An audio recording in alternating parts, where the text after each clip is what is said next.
Tonight's game on Fox is brought to you by Dodge. You can take life as it comes, or you can grab life by the horns. Dodge. By Radio Shack, you've got questions, we've got answers. By State Farm, like a good neighbor, State Farm is there. And by MasterCard. There are some things money can't buy. For everything else, there's MasterCard. It seems only right, even though the Yankees, I'm sure at this point, wouldn't agree, that this series should be a 7-game series. A rematch of last year's ALCS. The Yankees so close to a sweep. And now here we are on Wednesday, October 20th. The winner of this game moves on to the World Series to play the winner of Game 7 tomorrow night in the NLCS between the Houston Astros and the St. Louis Cardinals. Take a look at the Boston lineup. It's a little different tonight with Damon up at the top, Bellhorn back in the 2 spot. Manny Ramirez in left, David Ortiz the DH, Veritek is batting 5th, Nixon, Millar, Miller, and Cabrera. Ineffective in his Game 3 start in this ALCS was Kevin Brown. He lasted only 2 innings, allowed 4 runs on 5 hits, but he's here on short rest and ready to take on Boston.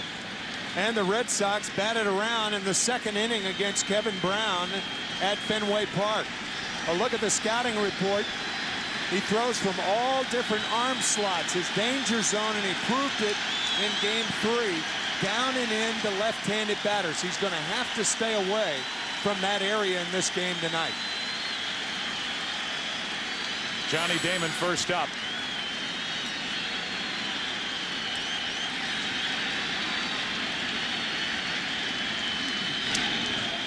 Ball 1 up and in. Home plate umpire is Randy Mars, the crew chief. We all thought the umpires handled a couple of difficult situations brilliantly last night. The men in black. A 1-1 count.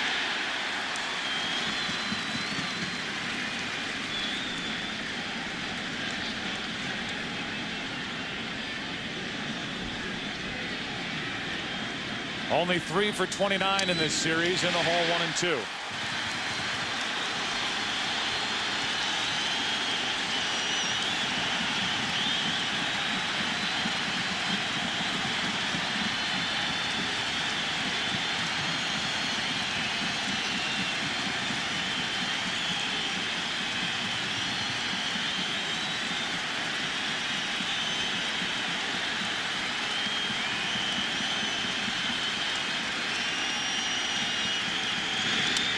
Damon stays alive.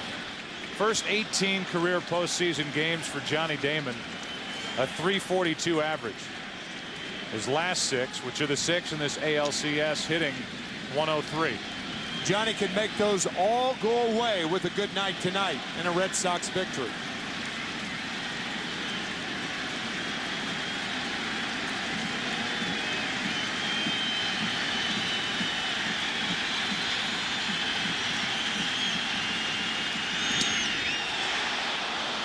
Two and 2.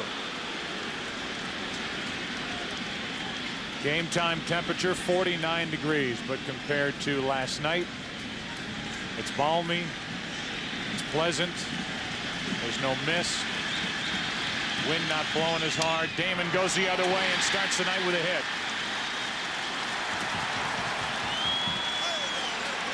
That's what Damon does best. With 2 strikes, he goes the other way. He did that once last night. He led the major leagues with 90 2-strike hits this year. Baseball fans, grab a cold, fresh Budweiser. It's game time.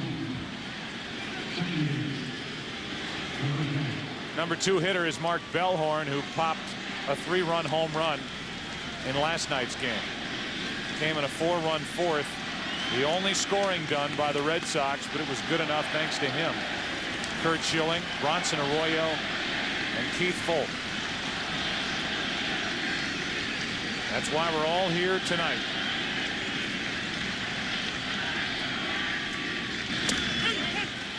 Strike 1.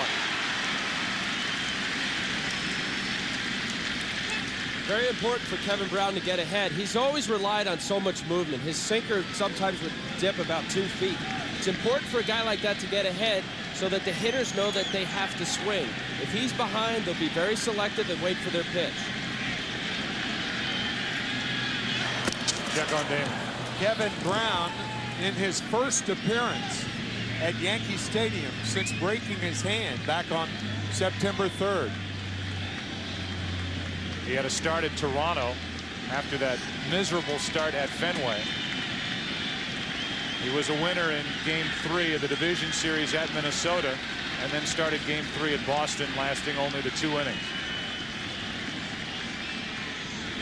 Bellhorn, foul. So the count is 0-2 on Bellhorn. This broadcast also available in Spanish by utilizing the SAP button on your television. Manny Ramirez on deck.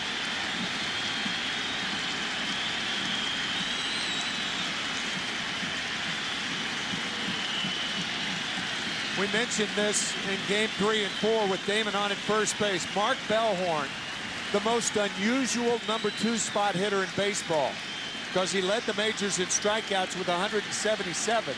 Normally, the number 2 hole guy's a contact hitter. Not so here.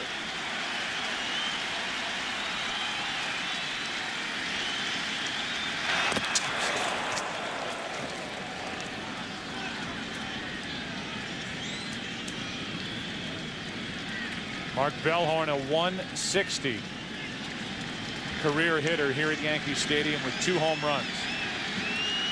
One of those 2 coming last night.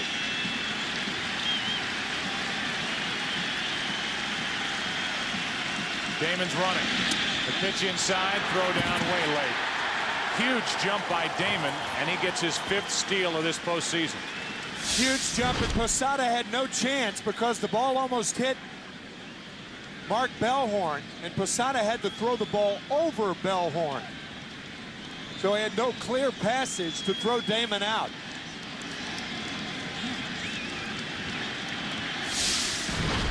So it has taken Damon until Game 7 to do what he typically does atop this lineup for the Red Sox. Get on, do some running.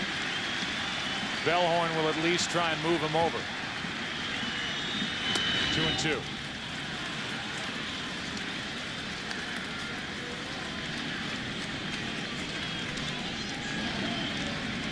Red Sox have done some running in this series, but Terry Francona's team doesn't like to run a ton, and they don't like to bunt. No running, no bunting. They like to hack.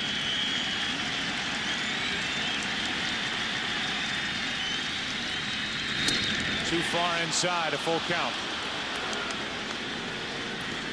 You know, in the meeting with Joe Torre, he said pretty much right from the start, you'll know what you're going to get from Kevin as far as whether he's ahead or not.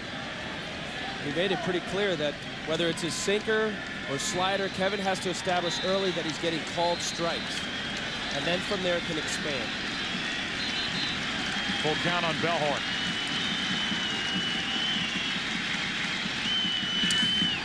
One out.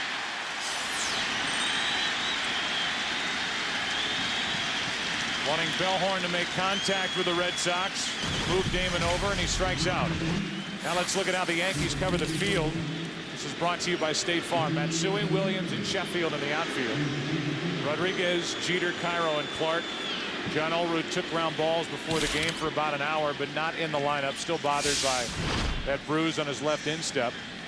And with Posada catching, he corralled that pitch down and in on the strikeout. Well, and the number 2 hole rears its ugly head early as Bellhorn fails to move Damon along, and that's again one of the problems batting in the 2 hole when you strike out a lot.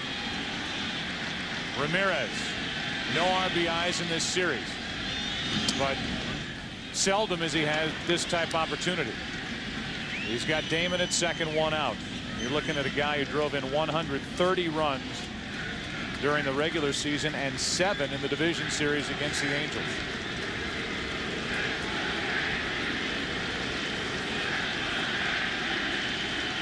Derek Lowe, tonight's starter for Boston.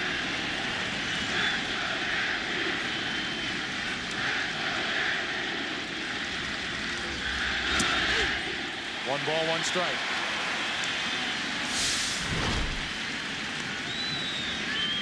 The sinker running back over on the plate. That ball looks like it's about 3 or 4 inches outside, and Kevin throws a 2-seam fastball which moves into the righty. Started off the plate, hits the corner. Very good pitch.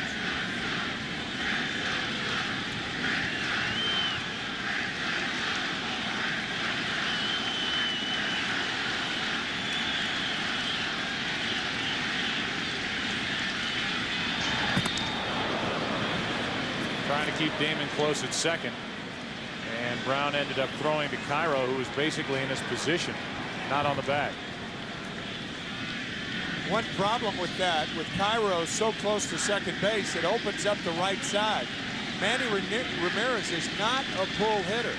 He hits a lot of ground balls to the right. That is clearly open, the right side of the infield.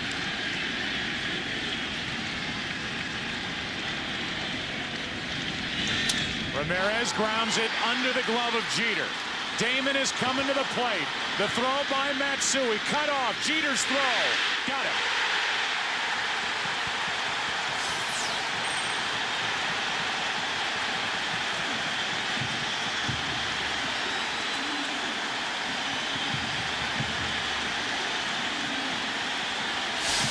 Design play. Matsui throws it immediately to Jeter because he saw Damon hesitate at second base. And that hesitation cost Damon and the Red Sox a run. Terrific play by Derek Jeter on the relay. Matsui gets it to him immediately. You will not see that type of relay more than 3 or 4 times. Watch the delay right there. Once he does that, you've got to hold him at third base. Ball's hit too hard.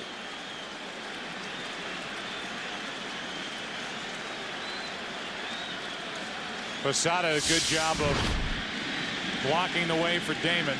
And here's Ortiz.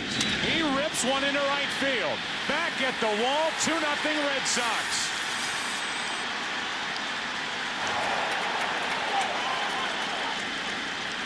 You talk about picking up your ball club after losing a runner at the plate. Ortiz has done that all year, all October, and he goes deep to put Boston out in front.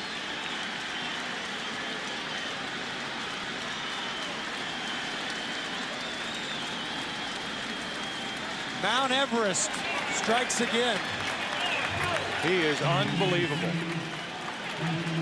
Last night was held hitless 0 for 4, and he didn't wait long tonight to break that. Down and in. Remember on the scouting report, we said that that is the area that Kevin Brown has to stay away from. The ball down and in, and that ball, a picture-perfect pitch for Ortiz.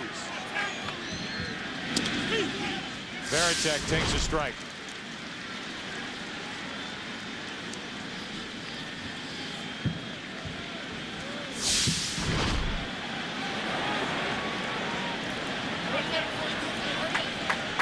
That for Ortiz, his 4th home run of this postseason, his 3rd of this series. Gives him 11 RBIs against Yankee pitching. Another reason, Joe, that you've got to hold Damon at third base. The delay was considerable by Johnny down there. He thought Jeter had a chance to make the play. Plus, you've got David Ortiz, the hottest hitter in baseball, arguably, along with Carlos Beltran. No place to put him either, unless you want to walk him intentionally.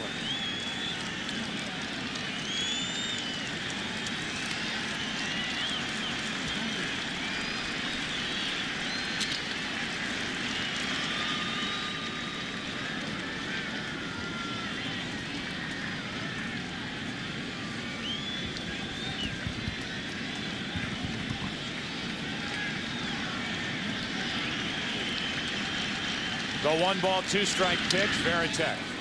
One after a high fastball. The Red Sox come rolling into this game 7.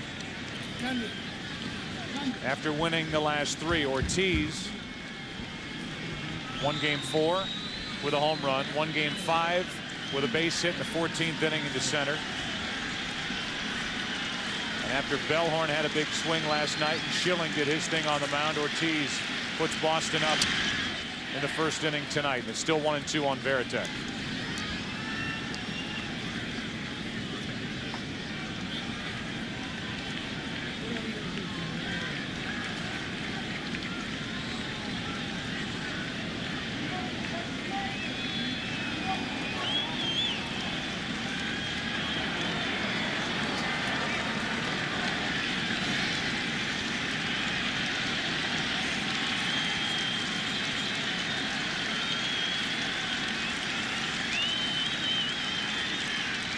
Varitek hits it foul. Al, I thought it was interesting what you talked about prior to the game. You were in the same type situation, being on the bench in '97 for the Marlins. It was Brown pitching. You guys blew the advantage in that World Series. You had the game 7. And I know your emotions were kind of torn sitting there on the bench, watching the lead in the series evaporate as you had the next game. That was Brown's situation last night, as Varitek chops it to the right side and Brown ends the inning.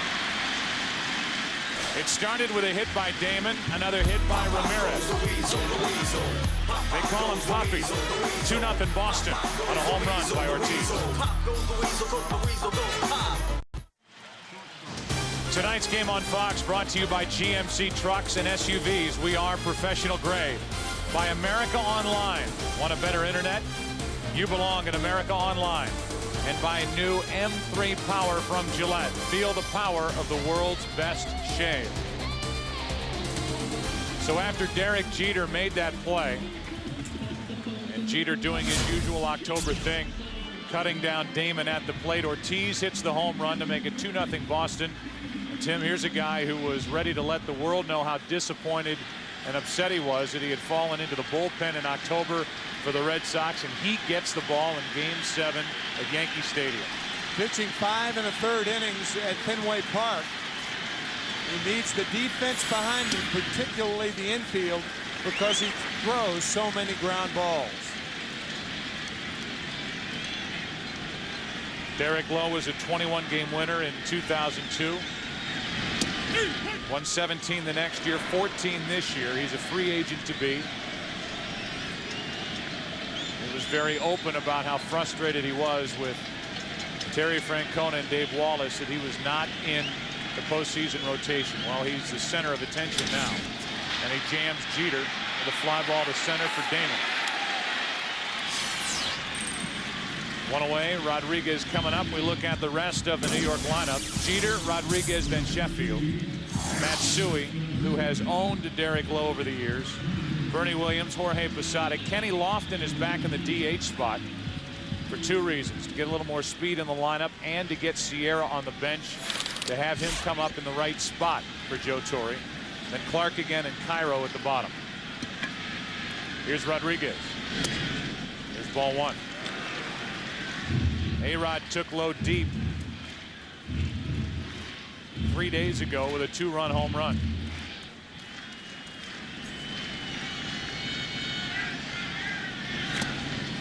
One ball, 1 strike. One of the big reasons that the Yankees won the first 3 games, the first 4 hitters were so productive. One of the big reasons the Red Sox won the last 3 games, they curtailed the offense of the big 4 of the Yankees. And that includes A-Rod. Yep. Jeter through Matsui, 491 through the first 3 games. And look at the numbers over the last 3.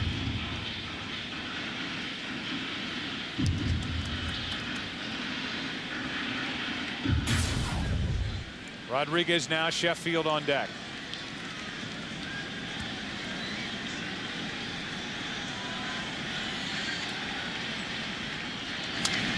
To the third baseman, Miller. Throws on the run, 2 out. Take a look at how Boston covers the field with tonight's Boston Red Sox defense, brought to you by State Farm. Ramirez, Damon, and Nixon in the outfield. Miller, Cabrera, Bellhorn, and Millar on the infield. Varitek, whose body I'm sure is worn down by this point. It's the end of a long series, and Derek Lowe on the mound. 2 out. Here's Sheffield. What a grueling job for both catchers on both teams during this series. Posada and Varitek have caught a total of 25 hours and 36 minutes over the last 8+ days. 6 games. With 2 out, nobody on, a strike hits the inside corner to Sheffield. We came into last night's game thinking if there was going to be a Game 7, Wakefield would get the start for the Red Sox. Boston did not have to use Derek Lowe last night in relief. Here he is starting Game 7. but Wakefield is out in the bullpen if needed. 1 ball, 1 strike. Terry Francona believes Derek Lowe can go deeper into the game than Tim Wakefield can at this point because of all the work. 1-2. Yeah, Wakefield has thrown 108 pitches over the last 3 days, and he's 40 years old. Good breaking ball from Lowe. That was Lowe.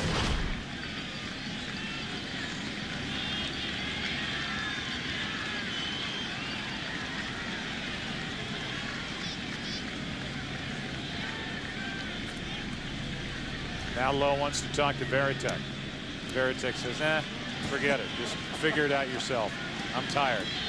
Tim just said, I've caught more than 25 hours. 25 hours and 36 minutes. He called Varitek out, and then Varitek didn't go. I've been out there enough. Sorry. Here's a 1-2. 2-2. Well, Lowe coming back with 3 days rest. Very similar to Brown in that he's a sinker ball pitcher, primarily relying on movement in on the right-hander. And in many instances, they think of sinker ball pitchers with less rest. They have more movement, can be more effective. Here's 2-2. Sheffield takes it in the dirt. On deck is Matsui.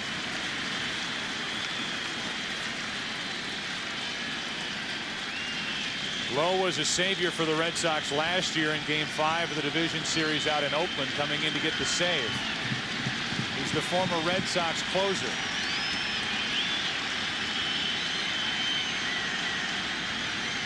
His 3-2 to Sheffield. Got him looking. We go to the second inning, Game 7. 2-0 Boston on the home run by Ortiz.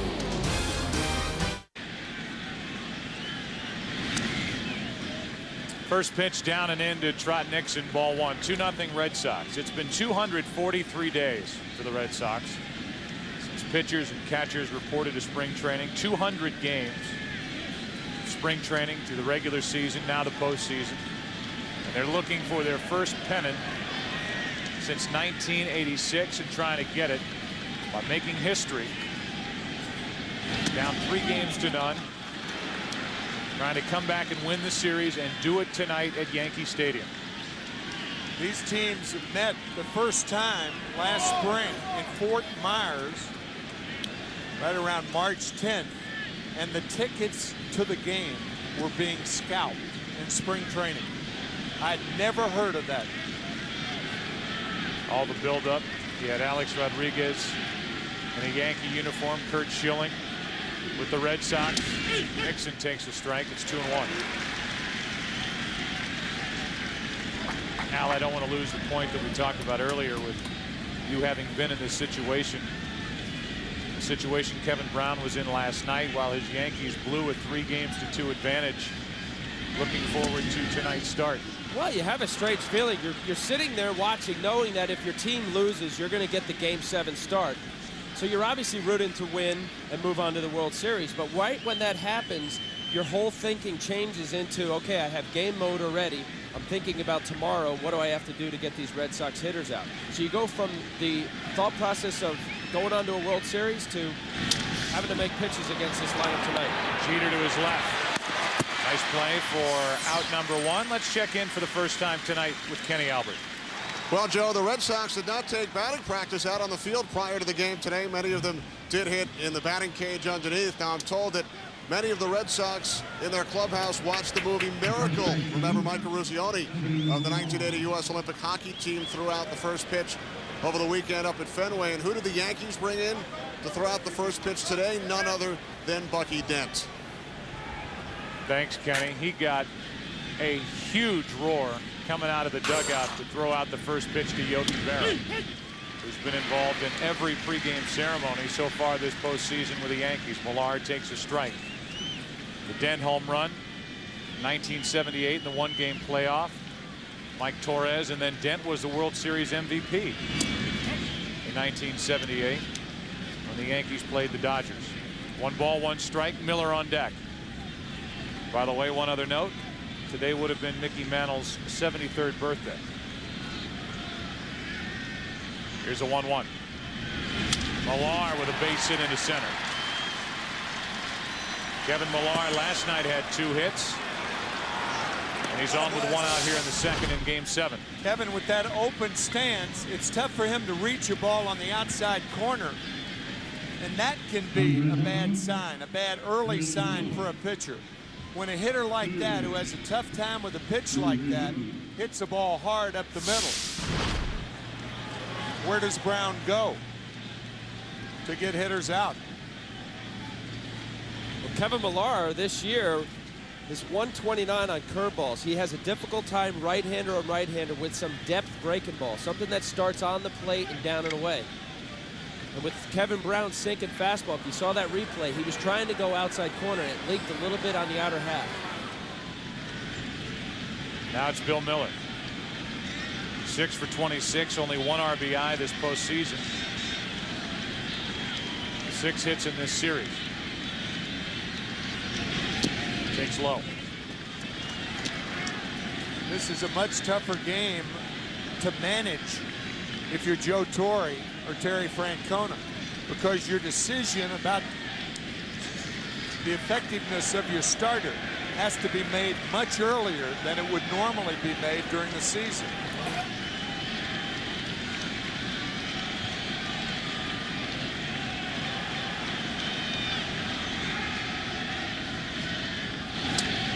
Too far inside 2-0, and it's worth pointing out again that the Yankees have Vasquez out there, El Duque out there, Messina is available tonight, then Sturtz, Loaiza, Quantrill, Gordon, Rivera, Heredia from the left side.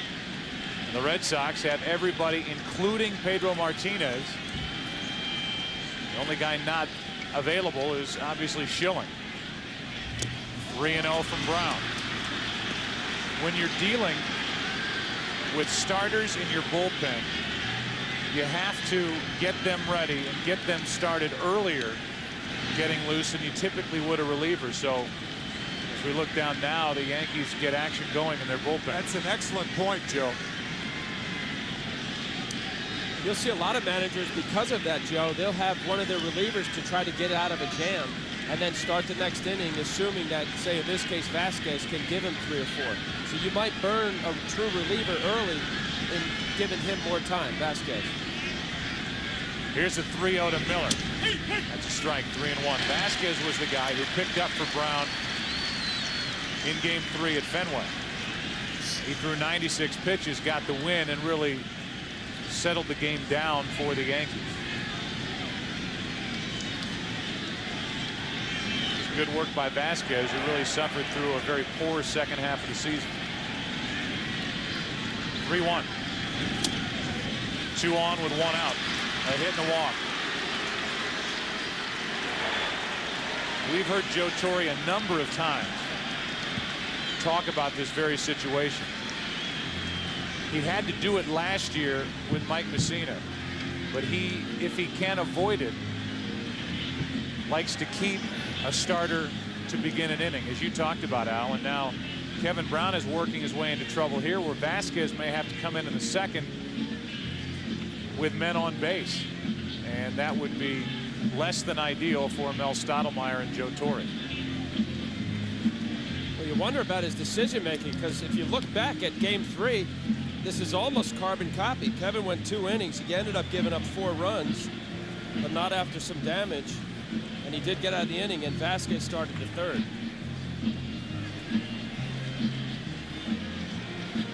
It's 2 on 1 out here, and a hot hitter, and the number 9 hitter for the Red Sox, Orlando Cabrera, digs his way in. Well, that little trip to the mound by Mel Stottlemyre bought time for Vasquez, and that was the only reason that Stottlemyre went out there. Kevin Brown started this season 5-0. Went on the disabled list with a bad back and that intestinal parasite.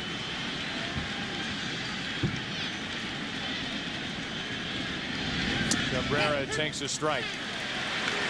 Then when he got off the disabled list, he made 7 starts until he broke his hand punching a wall in the clubhouse on September 3rd after a loss to Baltimore. He had pins inserted in that left hand. He came back on the 26th of September to start a game at Boston and lasted only 2/3 of an inning. 1 ball, 1 strike, and right now Kevin Brown is pitching to stay in this game.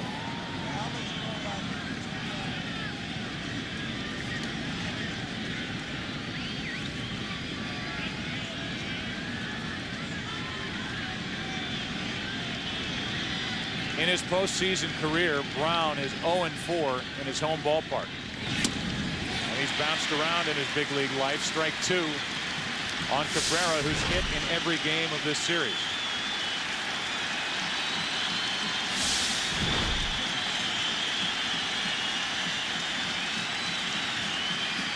The Yankees have had a lot of success with Cabrera when they've gotten him out on breaking balls out of a strike zone away.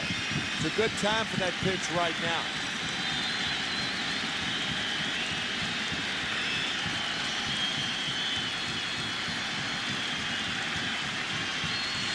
Nope. 2-2.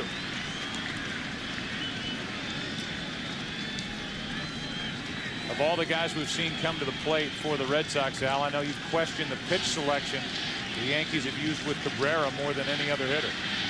Well, maybe it's just because I faced him enough. I've seen him turn on as good a fastball as anybody can throw in Major League Baseball.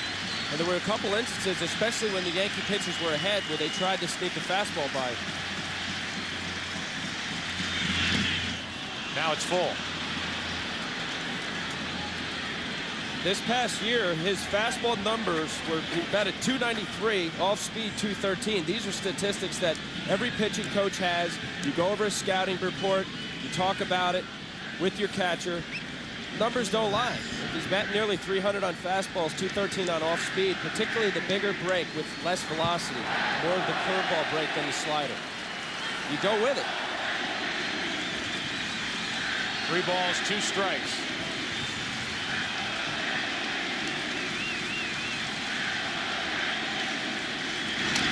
Cabrera chops it to third foul.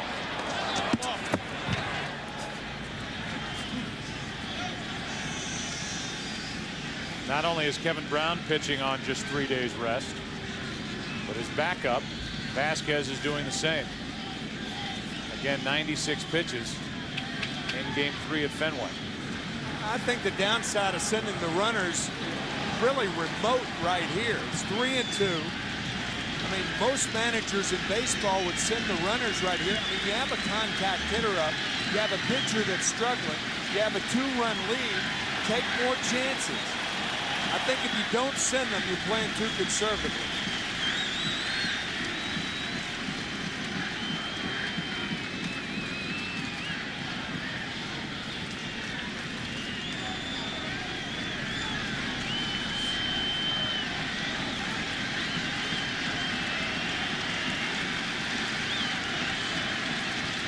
Runners don't go, and Cabrera pulls it foul.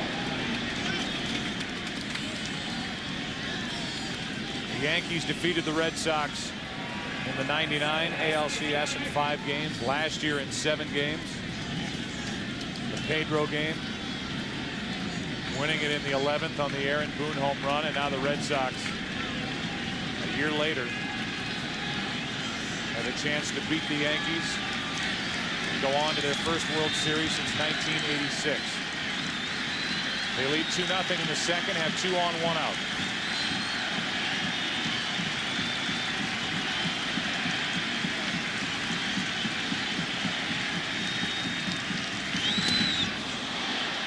That'll load the bases.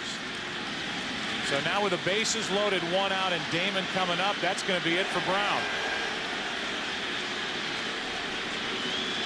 A nightmare start for Brown and the Yankees here in Game 7. New York has to go to Javier Vasquez out of the bullpen in the second.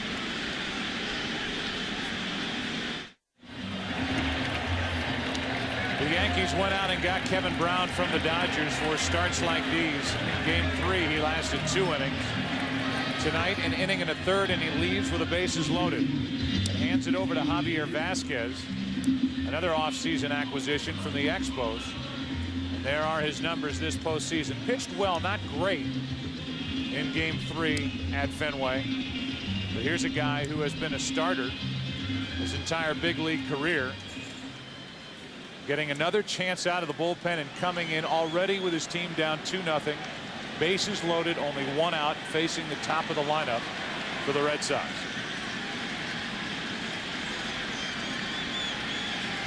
Last year in Game 7, after Roger Clemens got into the fourth, it was the work of Mike Messina in the fourth inning that kept the Yankees in the ball game. A game they eventually came back and won. 3 in the 8th and the run in the 11th. Vasquez trying to do the same. Damon hits it in the air to right field. Sheffield back in the corner at the wall. A grand slam. Johnny Damon. Quiet all series, goes deep. 4 more runs and it's 6-0.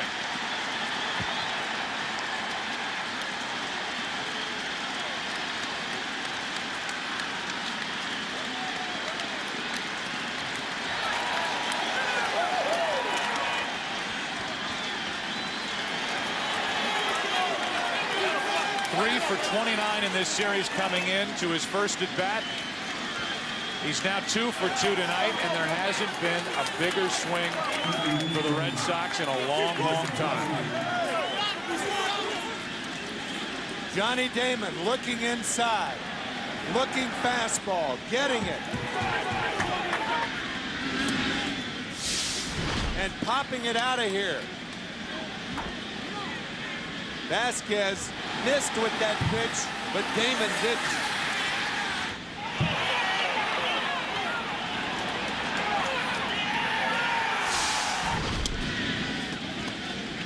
It's 6-0 Boston in the second.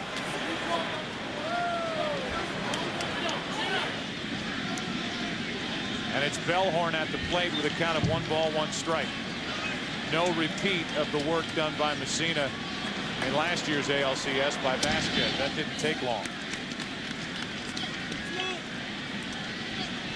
John Henry, the owner of the Red Sox, with earplugs in, fighting back a smile down in the seats here at Yankee Stadium. Long way to go tonight. 2 balls and a strike, now 3-1.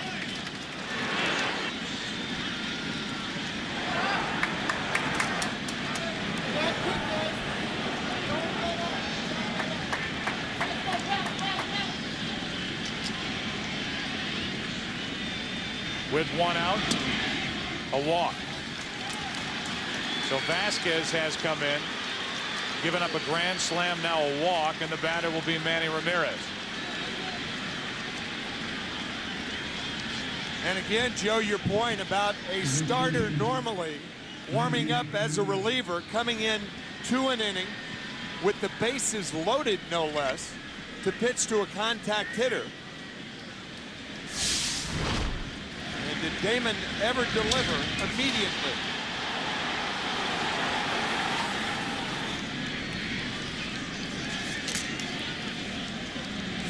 One on, one out. Boston looking for more. Manny Ramirez up. He takes a strike. The Yankees and their fans wondered about the starting pitching heading down the stretch and into the postseason. They had Mike Messina, who has pitched very well in this postseason. They got a very good start from Lieber in the division series and in Game 2 of this ALCS. Last night, Lieber was the losing pitcher hooked up with Kurt Schilling. And now with this mixture of guys like Vasquez and Kevin Brown and others, the loss of Clemens, Pettit, David Wells, and the effect on this Yankees team is becoming more and more evident here as the Boston Red Sox try to make history by being the first team to come back down 3-0 and win a postseason series.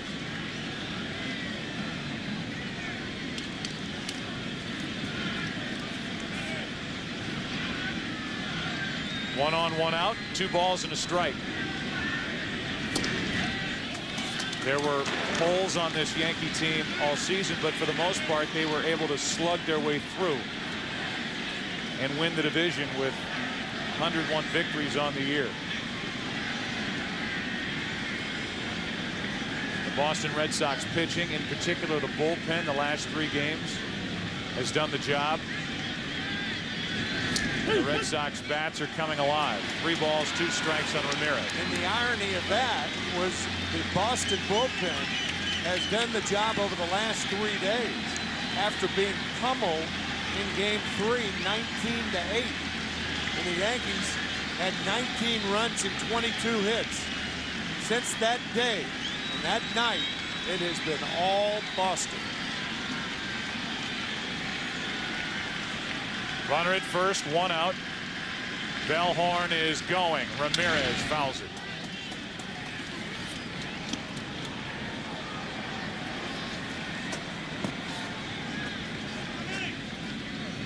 The Red Sox with all of the momentum heading into this game. They jumped on Brown early with a hit by Damon, a stolen base. Bellhorn struck out. Ramirez a base hit. Damon was thrown out at the plate, but Ortiz popped a 2-run homer. And now here in the second, the Red Sox are already into the Yankee bullpen, and Damon has a grand slam.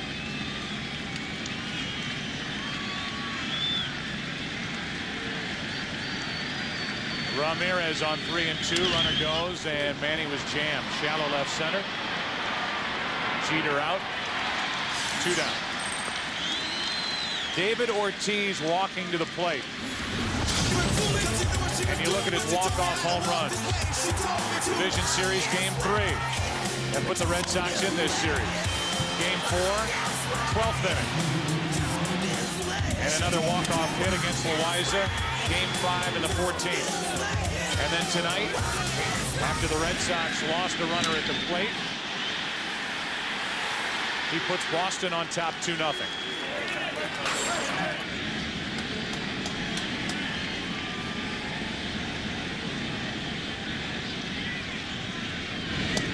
Ball 1 up and away.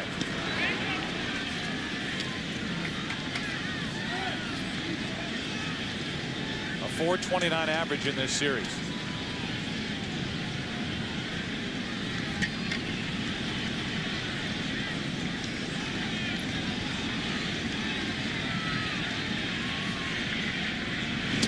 Ortiz out in front of it. 1 ball, 1 strike. Vasquez trying to give Ortiz some different look. Good changeup in the right spot.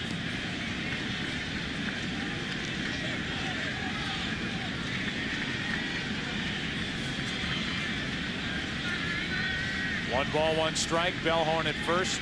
2 out. Ortiz is jammed. That's off the glove of Vasquez to end the inning. An inning that featured a grand slam by Damon. And this Yankee Stadium crowd shell-shocked.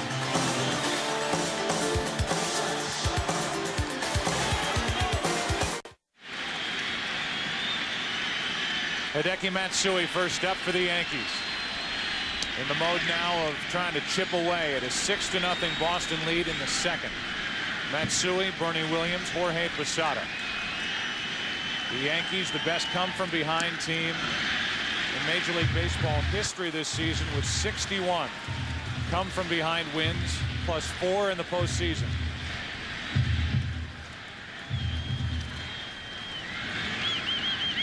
How will Derek Lowe pitch with a 6-run lead? Bellhorn to his right, gloves and throws, 1 out. We keep talking about the Red Sox making history.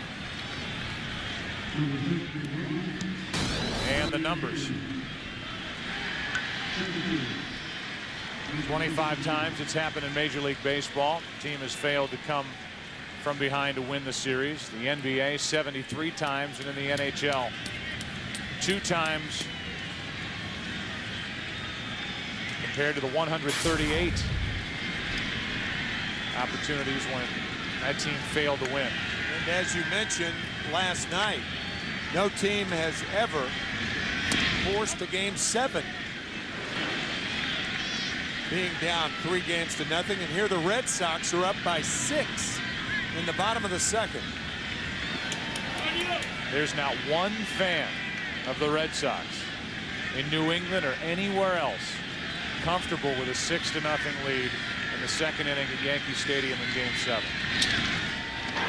To his left, Cabrera. They had Williams played perfectly. 2 out. Let's go down to Kenny Albert. Well, Joe, 1975, a magical year at Fenway Park. It was also the last time a team in any pro sport came back to win a series after losing the first 3 games. The New York Islanders did it against Pittsburgh. The final score in Game 7, 1-0. The winning goal scored by a former Boston Bruin, Eddie Westfall. Thanks, Ed. Thanks, Kenny. Eddie Westfall. And I knew Kenny would get a hockey note in there at some point. Absolutely. With 2 out and nobody on, here's Jorge Posada.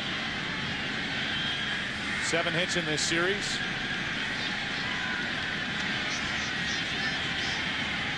Eddie Westfall not only played for the New York Islanders, but played for the Boston Bruins, too. Hugely popular in New York and Boston. With 2 out, Posada hits it foul.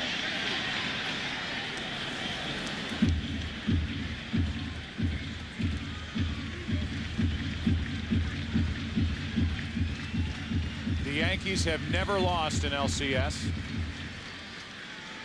since the format was expanded to 7 games in 1985. Joe Torre and the Yankees, since Joe got here in '96, are 6-0. And it's hard to believe we showed you this note last night. This is the 6th time in Yankee history that they've hosted a Game 7. I should look at Veritek and Lowe. The simplest of exchanges. Missing. The Yankees at home hosting Game 7 are 2-3 in their history as the count goes to 1-2 on Posada. Last win was last year.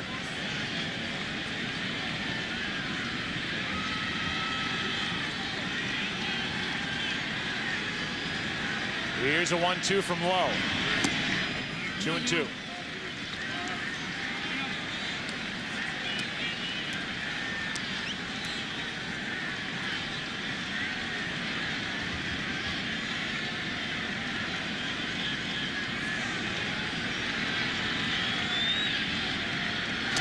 Now it's full. Number one thing in your mind, if you're Derek Lowe, with the 6-run lead, do not walk anybody. Kenny Lofton, the DH, is next.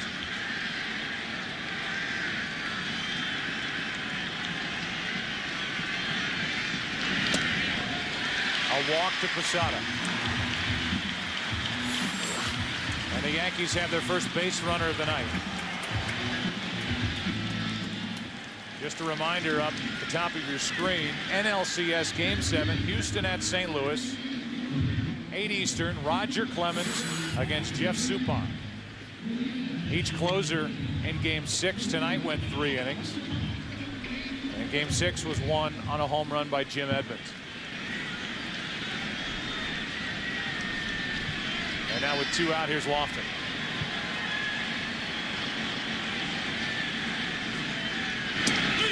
Joe Torre starting Kenny Lofton. As much for what Kenny can do in the starting lineup, with an eye on what Ruben Sierra can do coming off the bench in the right spot. Lofton, a swinging bunt. Veritek inning over.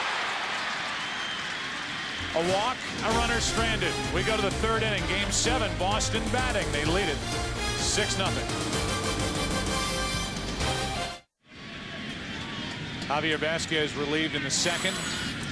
He starts the 3rd. Veritek, Nixon, and Millar for the Red Sox.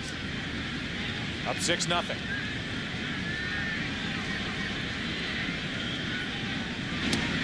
And ball 1. At one point, the Boston Red Sox were 10.5 games back, chasing the Yankees. They got as close as 2.5 games out, finished 3 out. In this series alone, they've stared down these Yankees and the Yankee bullpen, and in particular Mariano Rivera. They have not been intimidated. They've come up with enough to force Rivera into back-to-back blown saves.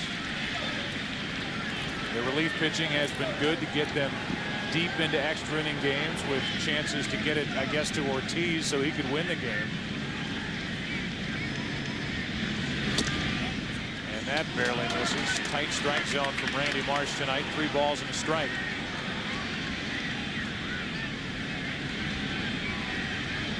Red Sox came into this series saying, why not us?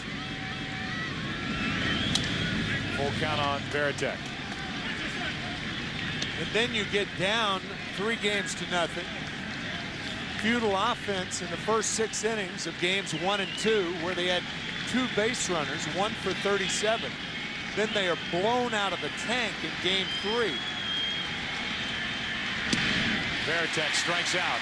Good work by Vasquez to come back and get him. And you figure, how in the world can we come back? And look where they are. High fastball gets Veritek. It's a great job from Vasquez there. He did get squeezed there on a couple fastballs that I guess were called up, but for him to continue to go right at Veritek, that was good. Nixon now grounded out his first time. Bounced out to short. And that was the last out that Kevin Brown picked up. First batter in the second. And a hit by Millar, a walk to Miller. Cabrera reached, and then after the pitching change, Damon hit the grand slam. Here's an 0-1. Ball and a strike.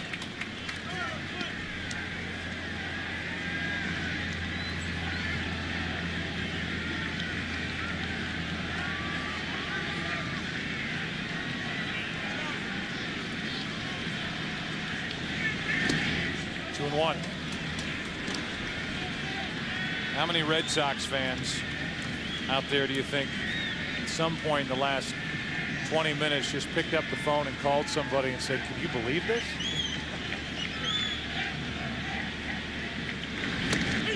On the inside corner, 2-2. A lot. Might be happening right now. From Connecticut to Maine.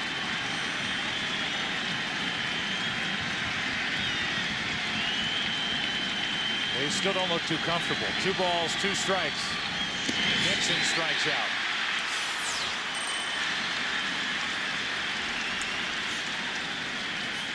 Second strikeout for Vasquez. He gets him back to back. Similar pitches. High fastballs.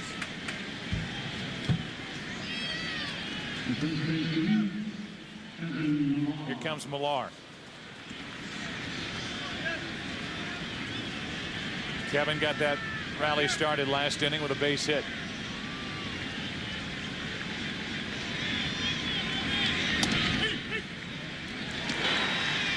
Strike 1 to him. Millar with the whole cowboy up thing last year. This year, he and his mates calling themselves the idiots. The way they play baseball. And as Terry Francona said, sometimes we have an extra cutoff guy unintentionally. Sometimes we throw to the wrong base. But our guys love to play. We've got the hair and beards and all the other stuff. But the bottom line is they love to play this game, and it has shown through from game 4 on.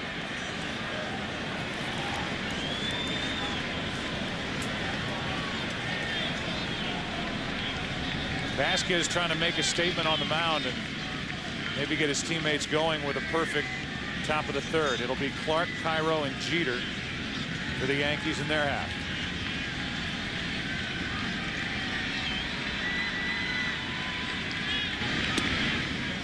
Three balls and a strike.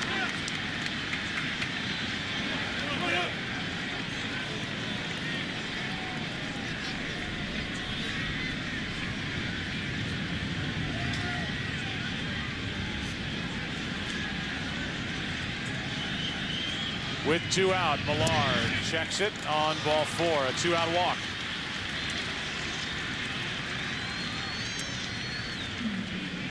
So with 1 on, 2 out, Bill Miller will be the hitter. You can play Hit the Pros, presented by the all-new GMC Canyon. and face real pitches from today's best hurlers. Log on to foxsports.com on MSN, keyword games. GMC, we are professional grade. Here's Bill Miller.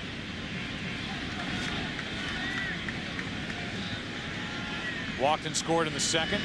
Out in front on a changeup from Vasquez, strike one. Good pitch by Vasquez. This is a difficult assignment. When the score is out of whack, pitchers have a tendency to just pound the zone. They'll throw a lot of fastballs, get into the count. You see here is an 0-0 changeup. In the previous at-bat, he threw curveball, 3-1 changeup to Millar. Vasquez has to continue to pitch. That's too far inside, 1-1. Pitch like a starter instead of a reliever. And pitch, I would imagine, like the score is closer than it is, which is 6-0 Boston. Clark holds against Millar.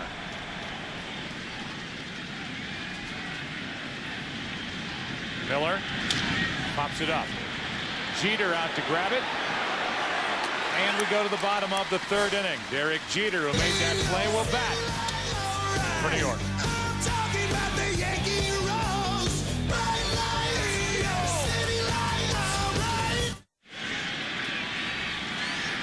Tony Clark will lead it off. Goes after the first pitch and pops it up. Manny Ramirez finds it. One pitch, one out. Derek Lowe, no problem so far. No hits so far. Walked Posada last inning with 2 out. Here comes Miguel Cairo. In Game 4 of the 1996 World Series, Joe Torre and the Yankees found themselves trailing 2-1 in the series and 6-0 against the Atlanta Braves. And when the Yankees came in the 6th inning, Torre said, let's cut it in half. And they scored 3 runs. And the shot of that, as Cairo is hit by a pitch. That was the guy who, after they cut it in half, evened it up. Yeah. Cairo more than happy to let that hit him.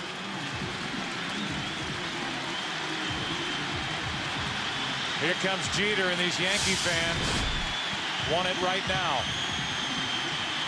Some life here at Yankee Stadium. Yeah, they need something dramatic to happen right now.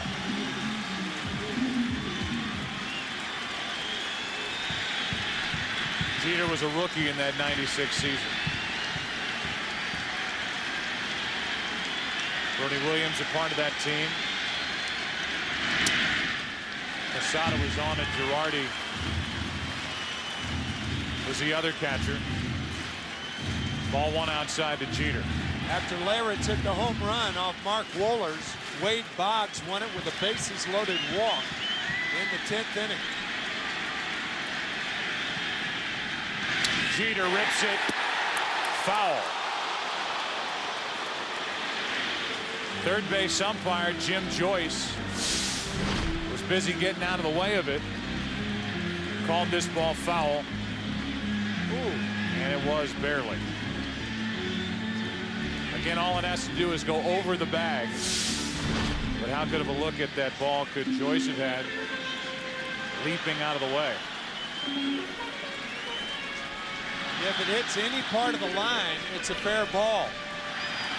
That ball had to miss by an inch or two.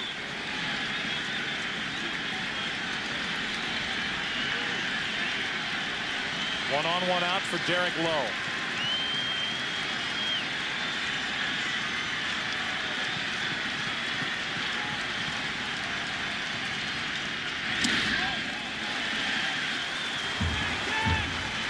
Boston Red Sox came into this game not knowing what to expect from Lowe.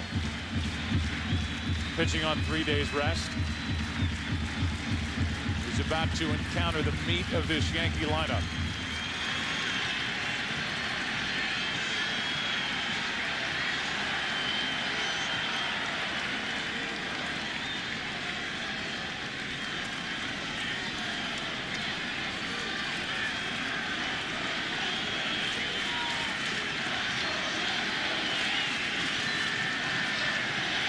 Cairo's running Throw down by Veritek, no chance.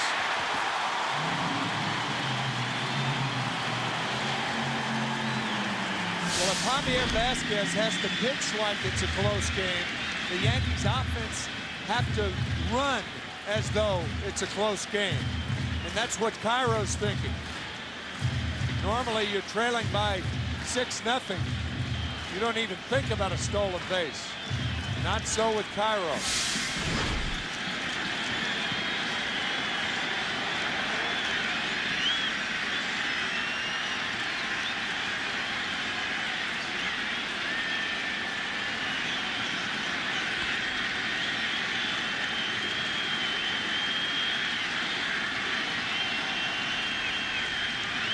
Jeter, base hit. Cairo coming to the plate. Ramirez kicks it in left, and it's 6-1.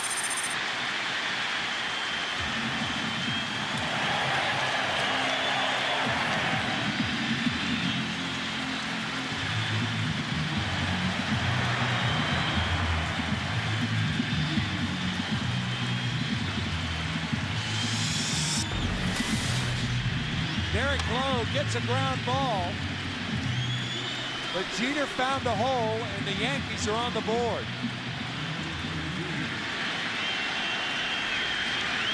Cairo scoring easily once Ramirez bobbles the ball. Jeter being 5 runs down, having the Yankees 5 runs down, had to hold it first. The Yankee captain cheering on New York as Rodriguez takes the ball.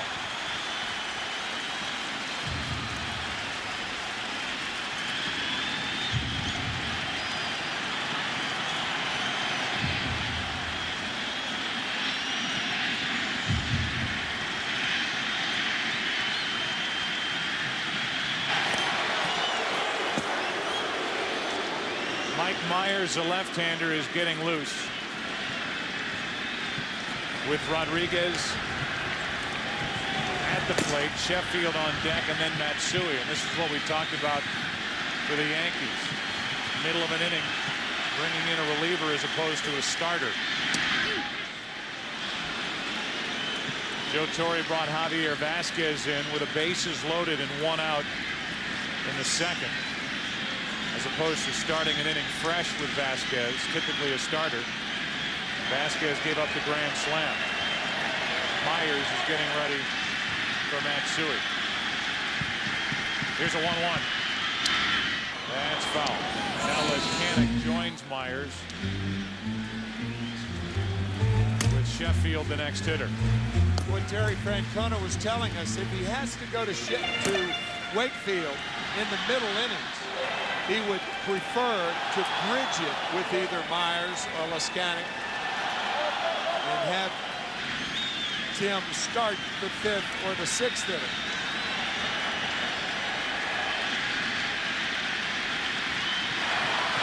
The RBI hit by Jeter is the first Yankee hit of the night.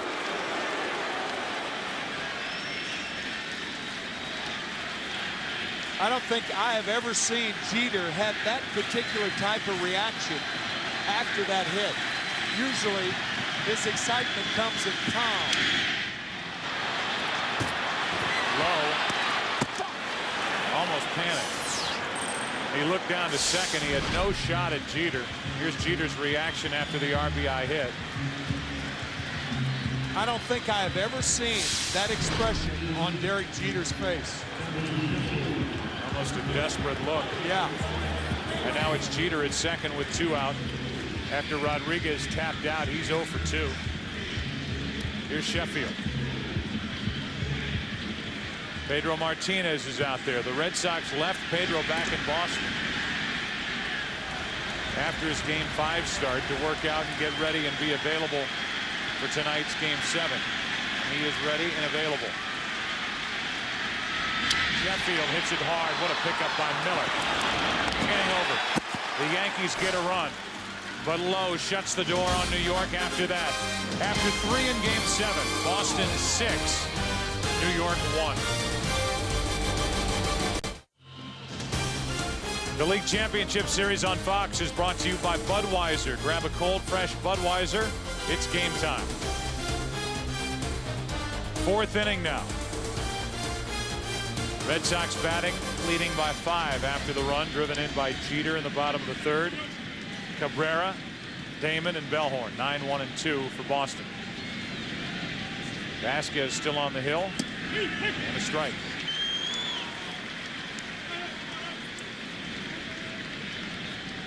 See that Vasquez has settled down into this game after coming out of the bullpen with that bases loaded situation.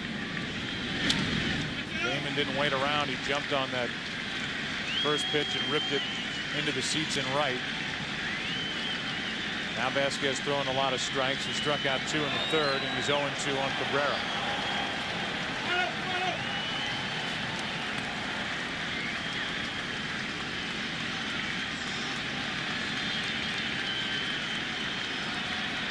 Leading off, Cabrera takes ball 1.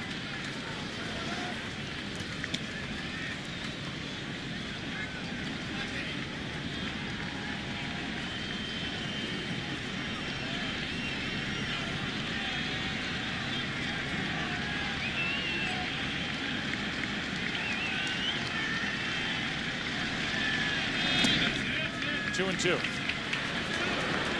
Don Mattingly, the hitting coach now for the Yankees, who talked about that bat, the top of the flagpole in left center field. There's Don saying that the wind blows in the direction of where the bat handle points, even though the flags are blowing in from left. According to Don's theory, and who would know better, the ball should be carrying out to left, as it did here last night. 3 balls, 2 strikes on Cabrera.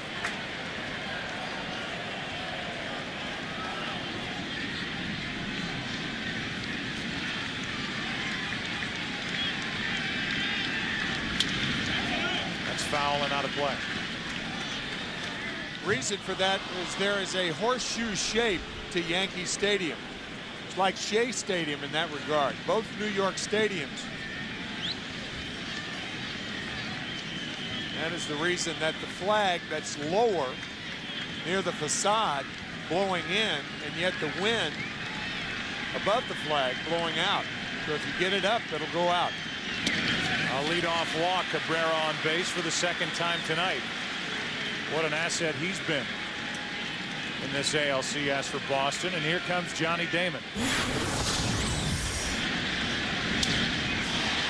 Biggest swing of his life. A grand slam in the 2nd. You're going to get home runs hit in this ballpark, but you just cannot walk people before those home runs. The walk and the hit batsman before the Damon home run is a killer. There's another one into right field. Johnny Damon is going off. 3 for 3. 6 runs batted in. And it's an 8-1 Red Sox lead.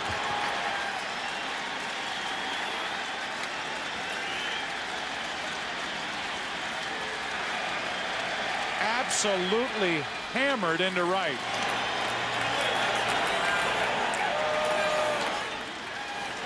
Remember, Joe, we were talking in the first inning about how Damon was only 3 for 29.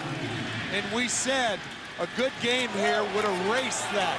He's doing his best to try to erase what happened in the first 6 games.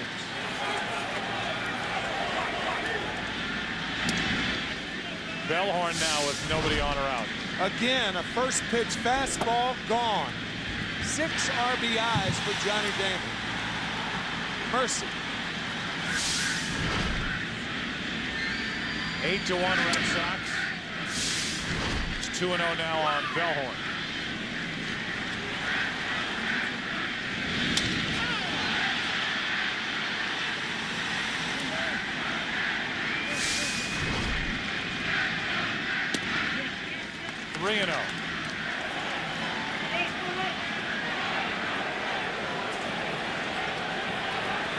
Just when it looked like Vasquez had settled in, he was ahead on the count to Cabrera, lost him, gave up the home run, and now on 4 pitches walks Bellhorn.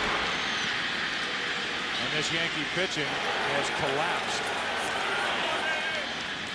4 walks from Vasquez.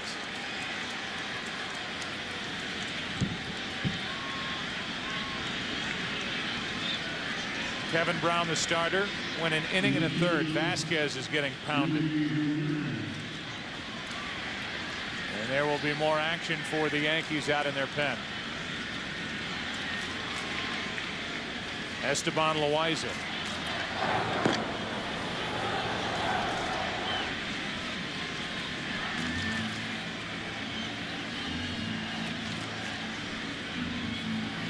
Johnny Damon, a big night tonight.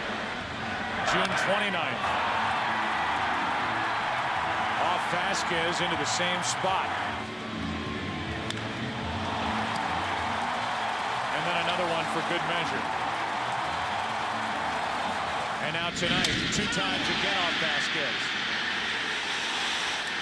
And this last one, a no-doubter. Went to shake hands with David Ortiz, and they decided to hug instead. Forego the handshake. Here's Manny Ramirez.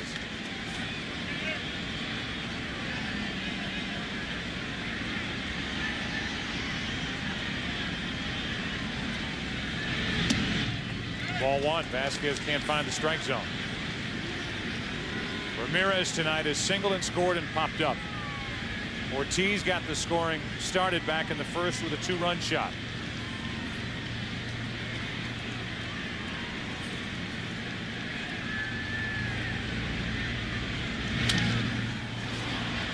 Straight up on the infield.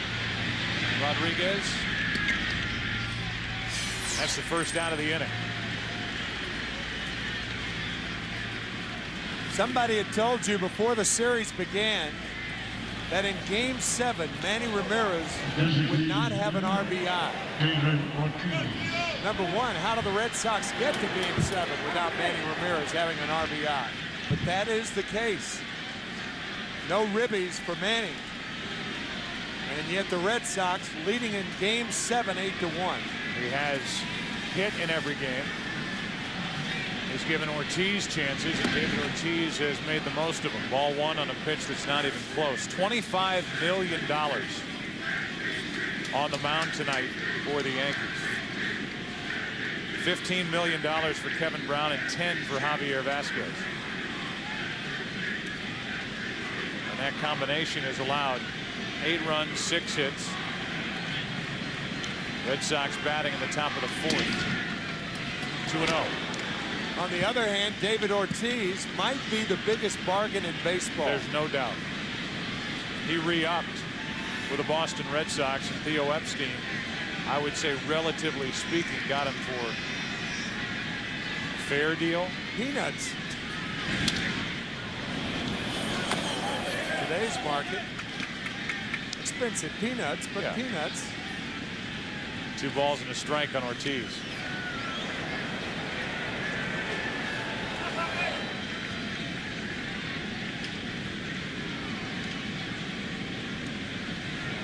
Derek Lowe has done his job as the starter. He's allowed only 1 hit so far, 1 run.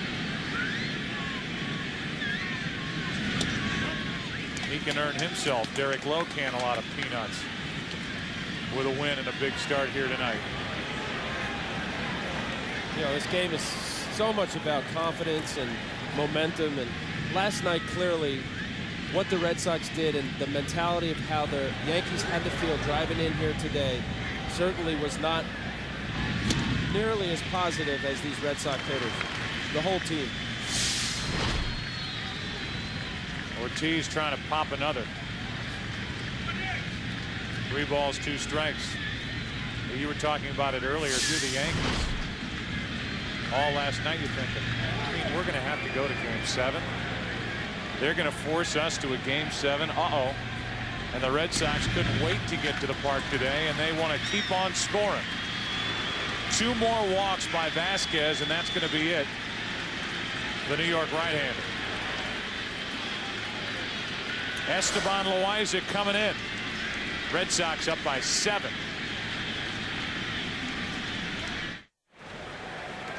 Well, as opposed to Kevin Brown, who when he was relieved in the second grabbed his stuff and left the bench, Javier Vasquez is going to sit and watch and hope that his teammate Esteban Loaiza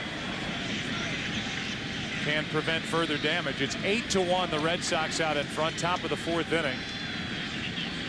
There are Loaiza's numbers this postseason. Runners on, Bellhorn and Ortiz. 2 of the 5 walks handed out by Vasquez in 2 innings of work. The only 2 hits that Vasquez allowed were the 2 home runs. A grand slam by Damon and a 2-run shot here in the 4th inning by Damon.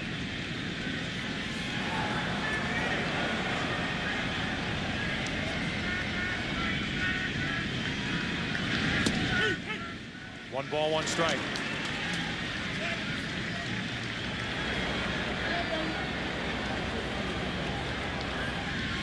Johnny Damon having the night of his life.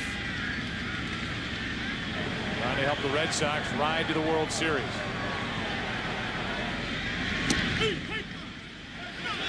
One and 2. Just like in hurricanes, you see all the damage on top of the water. But the riptide of big innings are walks. And that's what's killed the Yankees tonight. Walks and Johnny Damon.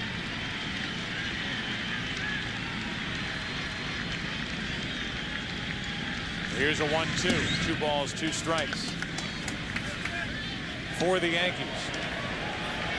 Largest deficit overcome to win in their postseason history, the 6 runs when they trailed in Game 4 of the '96 World Series after 5 innings. They trail by 7 right now in the 4th. Here's a 2-2. The home run that tied it off Wohlers, off the bat of Leyritz. After a long at bat, 1 foul ball after another. A breaking ball that stayed up, and Leyritz tied the game. 6-6. Here's a 2-2. Now it's a full count on Veritek. On deck is Nixon.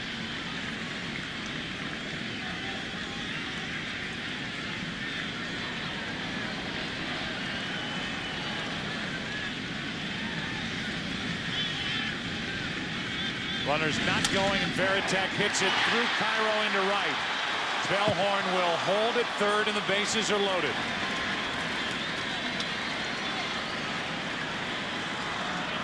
Veritek with a rocket that Cairo couldn't handle. Going to be scored, a base hit. This ball hit right on the button and in between hop off the left forearm of Cairo. Bellhorn had to hold up because of the line drive, holding momentarily, and had to stop at third.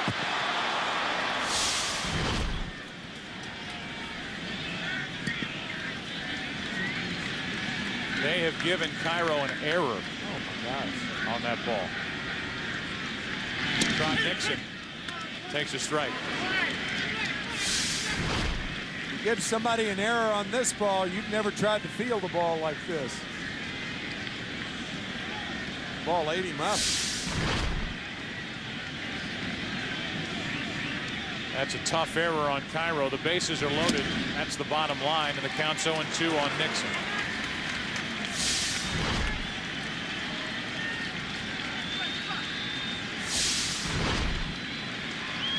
Speaking of errors, this Boston team has committed only 1 error in this ALCS. The Yankees just committed their 5th of this postseason. Nixon checks it on ball 1.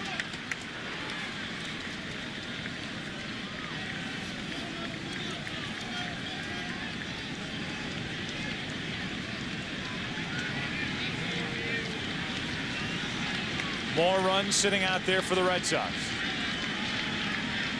Trying to make it even more comfortable. Nixon strikes out, and that's a big strikeout for Loaiza. Let's go quickly down to Kenny Albert. Well, you guys have been talking about Game 4 in '96. The Yankee hero, Jim Leyritz. You hit that home run off Mark Wohlers with the Yankees down 6-0. What was going through your mind tonight when the score reached 6-0? Well, right now on the bench, you're sitting there going, you know what, if we can get out of this inning, hold these guys, we got a chance to come back. The Yankee offense is very strong, and they're going to be in the bullpen pretty soon, and if it comes down to a battle of the bullpens, we may have a pretty high-scoring game here. You played for both teams, 2 rings with the Yankees, a Red Sox in '98. Are you torn tonight? No, I'm definitely rooting for the Yankees. It's one of those things that, I had my good years here and had some great experiences.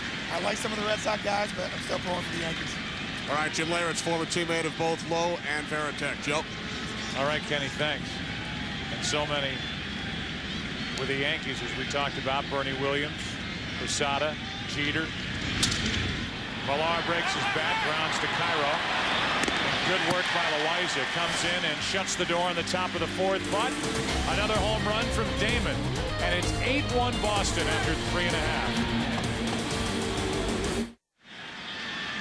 How good has Derek Lowe been tonight as he finds the strike zone with his first pitch to Matsui? He's allowed only 1 run on 1 hit. And he and the Red Sox lead by 7. It's 8-1, bottom of the 4th inning. And a little chopper to the right side. Lowe is there for the out. Close at first.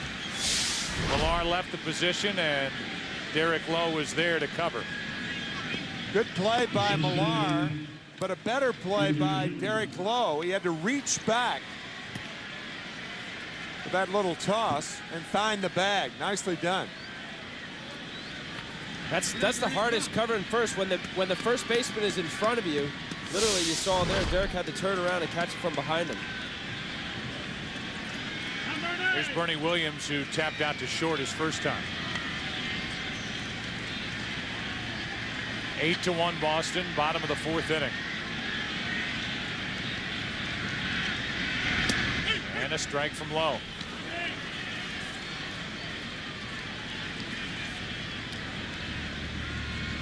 Bernie Williams playing in his 115th career postseason games. He has 22 home runs.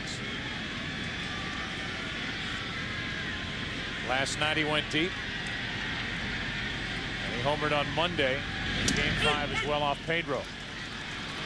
0-2 the count from Lowe.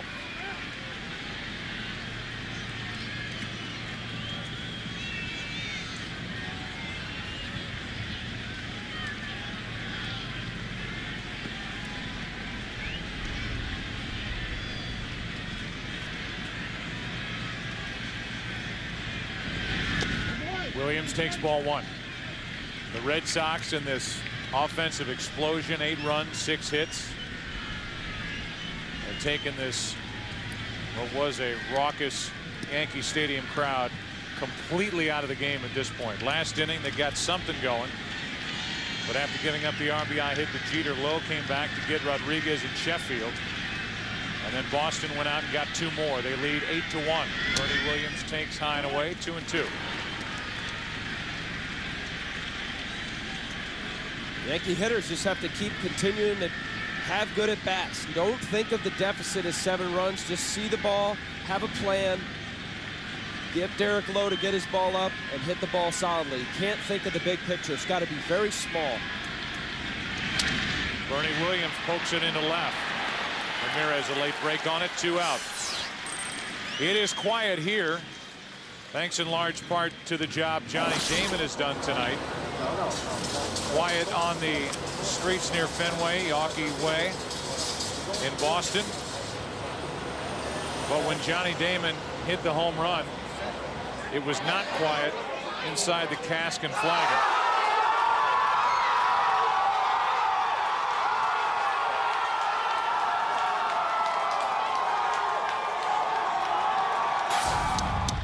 First pitch, a strike from Lowe to Posada.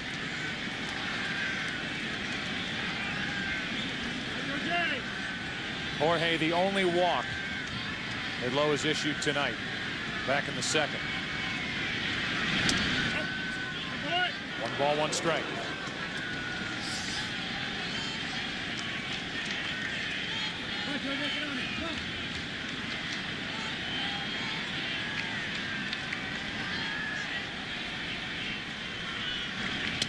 Posada checks it. Third base umpire Jim Joyce says he went around. That's strike 2.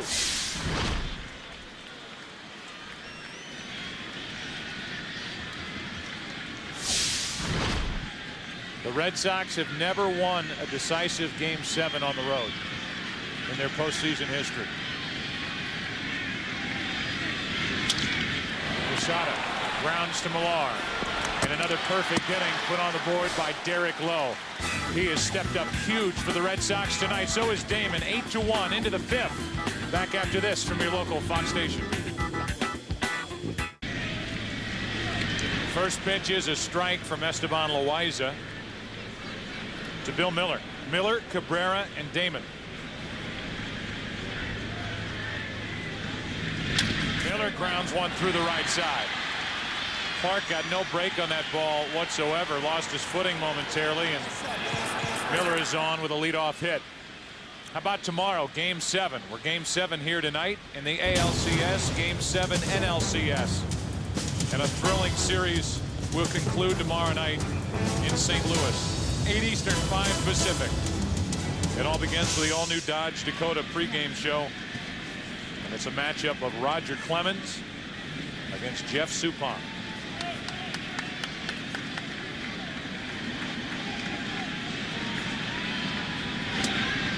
Cabrera takes a ball. Started to say the Red Sox have never won a decisive Game 7 on the road. They lost Game 7 in the World Series in St. Louis in '46. The World Series in '86 to the Mets. And then that decisive Game 7 here last year at Yankee Stadium. Strike 1 on Cabrera. St. Louis Cardinals, by winning tonight, messed up some headlines for Saturday, either in Boston or New York, because Roger Clemens would have been the starter in the town of the winner of this ball game. That sounded weird. Ground ball to the right side. Miller down to second. What's Cabrera hitting with, an Easton? Balsa wood. That was a clean break right there. Man.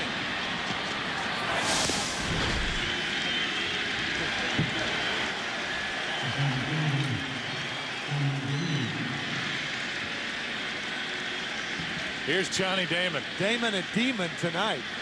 Oof. Gets some boos as he steps to the plate.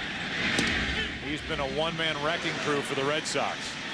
A single, a stolen base thrown out at the plate in the first inning. A grand slam to greet Javier Vasquez in the second.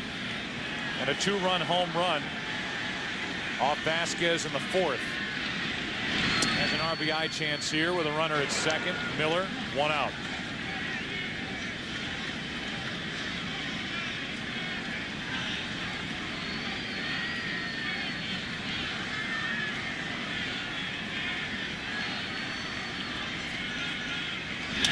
Oh, what a play. Loaiza throws into the runner Miller. Miller will end up at third, and Damon just kept running. He's at second. Everything going the Red Sox way. Last night and tonight, Loaiza makes a great play. And instead of getting the lead runner at second and third, only 1 out. Well, you've got to get it to the infielders, the guys who are used to these plays, right away. It just took too long. And Miller went back in sliding. The ball hit his spikes and went to right field. Fielder's choice, E1 on Loaiza. That ball was headed up the middle. Loaiza stabbed it, but then made that throw. Now the infield comes in with runners at second and third, 1 out for Bellhorn.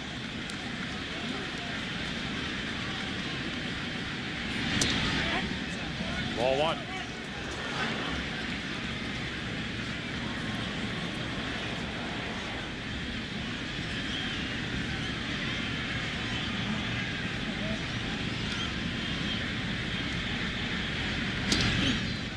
Bellhorn, strike 1.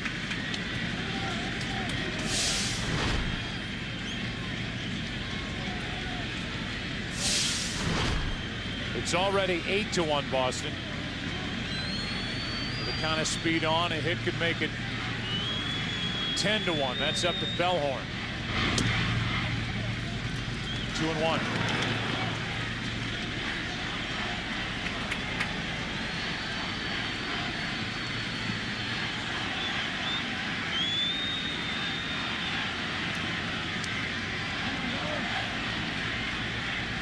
On 2-1, Bellhorn, strike 2.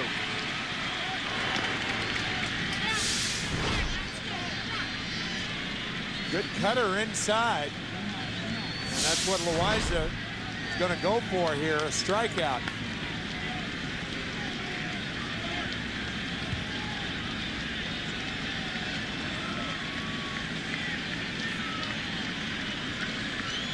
Bellhorn with a strikeout tonight and 2 walks.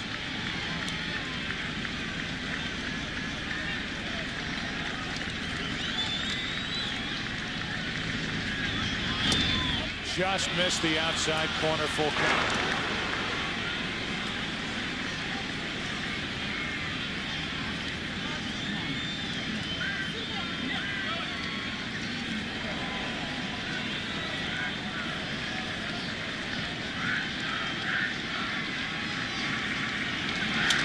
Bellhorn pops it up. Jeter at the shortstop position for out number 2. So Bellhorn misses a chance to add to a 7-run lead, and now Manny Ramirez will walk in. First base open, but David Ortiz is on deck. Pretty good 1-2 punch here in the 3-4 spots for Boston. About as dangerous as any team has going right now. More home runs than any tandem in Boston Red Sox history. 84 this year. That is saying something, considering the offensive power that the Red Sox have had over the years. 269 RBIs between them.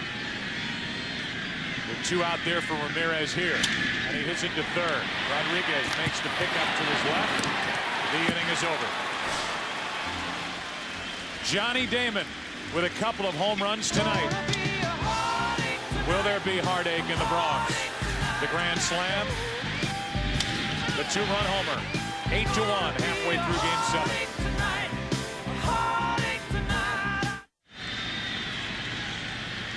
Trying to qualify to have a chance to get a win is Derek Lowe, pitching in the 5th inning and delivering a strike to Kenny Lofton. Bottom 3 in the lineup for the Yankees. 8-1 Boston. 2 hops, Cabrera, 1 out.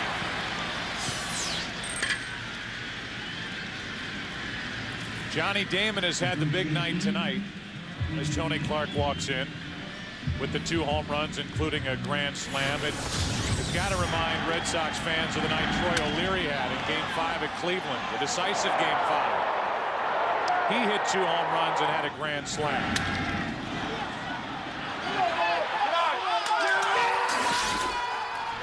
Tim, you and I were there, and that was not the biggest story of the night, even though it was nice for Troy O'Leary, and that gave the Red Sox the offense they needed. But it was the guy on the mound who came on to pitch 6 hitless innings. As Millar flips to low, 2 outs. That was Pedro Martinez. And one of the, from a Red Sox perspective, one of the great things about this big lead is that, in all probability, with the lead, you're not going to be seeing Pedro Martinez.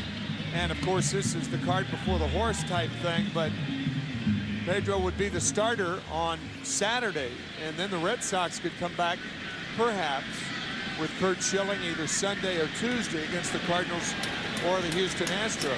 Long way to go, I know, in this game, but certainly a point worth consideration.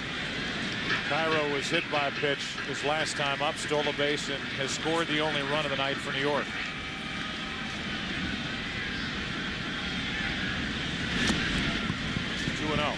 By the way, the official scorer has had a change of heart on that ball hit by Varitek in the 4th inning.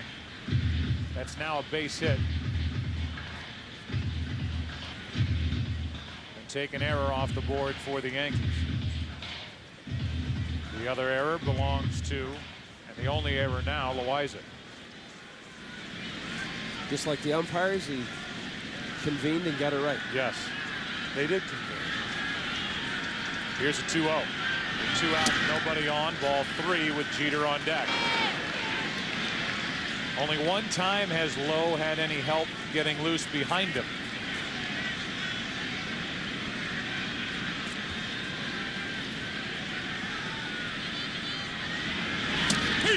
Three and one.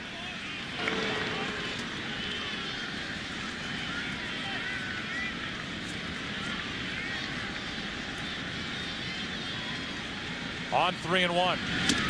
Cairo. Smart. Taking. That's full count.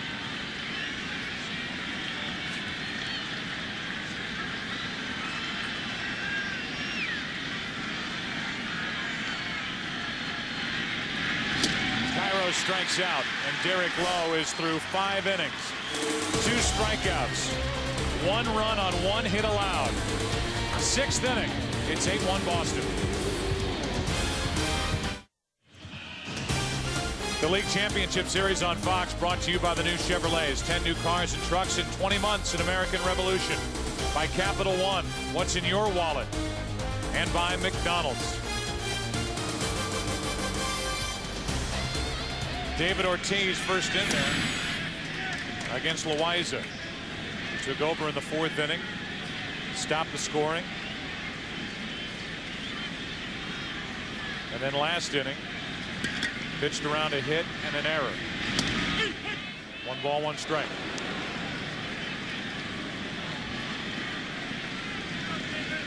Ortiz tonight with a 2-run homer in the 1st.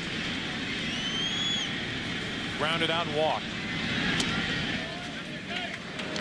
Even with the score as lopsided as it is, 8-1. I don't think you can overlook the importance of the home run by Ortiz in the 1st inning, especially after the Red Sox had just lost Damon at the plate. Ortiz stepped up and hit the first pitch into the seats and right, and just like that, the Boston Red Sox were off and running in their attempt to win 4 in a row in this series. Well, if there's anything that helps a starting pitcher lessen his pressure or anxiety, his early runs. And certainly, going out for the 2nd inning, Lowe having a 6-run lead, that does an awful lot for the nerves. Certainly for him to be able to calm down in fastball counts. If he did get behind, he could just pound the zone and not think that this run might be the difference between a win or a loss. Helps him relax, puts pressure on the Yankee hitters right away. Ortiz gets out of there with a 2-2 count.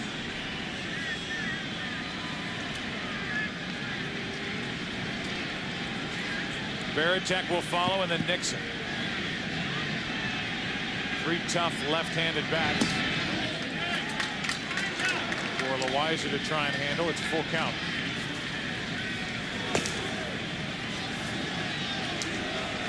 Pedro Martinez may just be playing catch. I think he's just getting his throwing in right now, looking for a start on Saturday. And he can always re-warm up if he's going in the game. But at this point, Lowe doesn't look like he needs any help.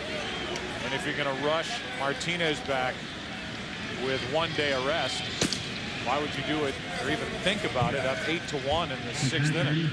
Only reason you think about it is if the Yankees score 7 runs over the next 4 innings. 1 out. Nobody on for Veritek.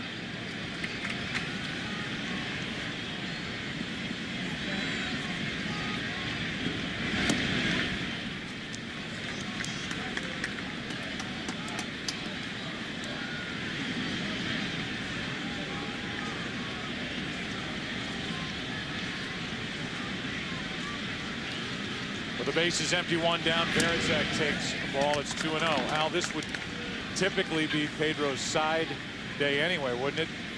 With that off day in between, 2 days after his start. Yes.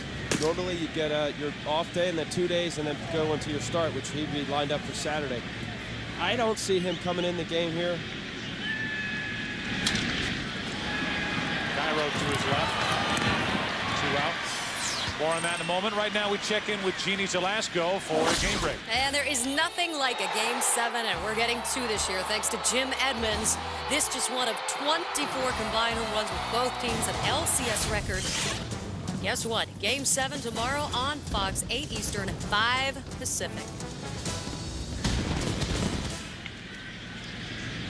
Thank you, Jeannie. Looking forward to Game 7, and here in Game 7, the Red Sox lead by 7. 6th inning. 2 out, bases empty for Nixon. Strike 1.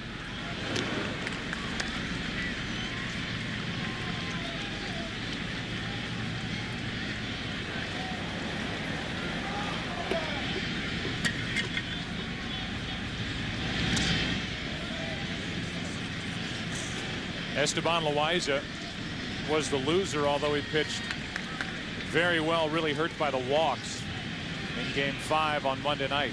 He went 3 1/3 in that game that was won 5-4 by Boston in 14 innings.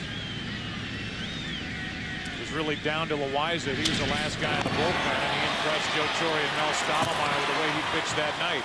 Problem for the Yankees, he's the 3rd pitcher of the evening, and he took over in the 4th. The crowd here at Yankee Stadium trying to get behind the top of the lineup for New York. Down by 7. 6th inning. Jeter, strike 1. Derek Lowe has allowed still only 1 hit. He hit Cairo with a pitch in the 3rd. Cairo stole 2nd. And Jeter drove him in. That's it. 1 walk for the only other base runner for New York. Cabrera to his left. Dominant performance to this point by Derek Lowe. America's #1 pregame show is back. This week, take a look at the Jets' best start in franchise history. Their attempt to end the Patriots streak. Plus, they'll break down the Packers' chances to get back in playoff contention. And Raiders star Warren Sapp goes 10 yards with Terry Bradshaw. Fox NFL Sunday returns this week at noon Eastern, 9 a.m. Pacific. I think one guy out there is getting ready to potentially come in the game.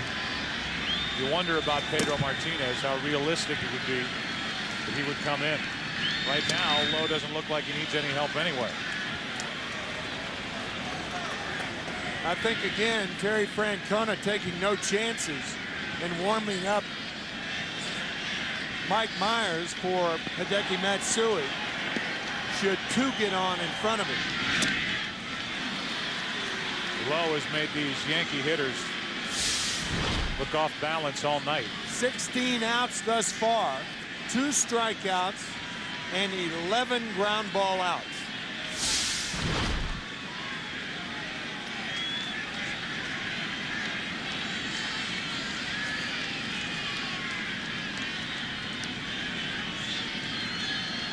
Schilling went 7 last night.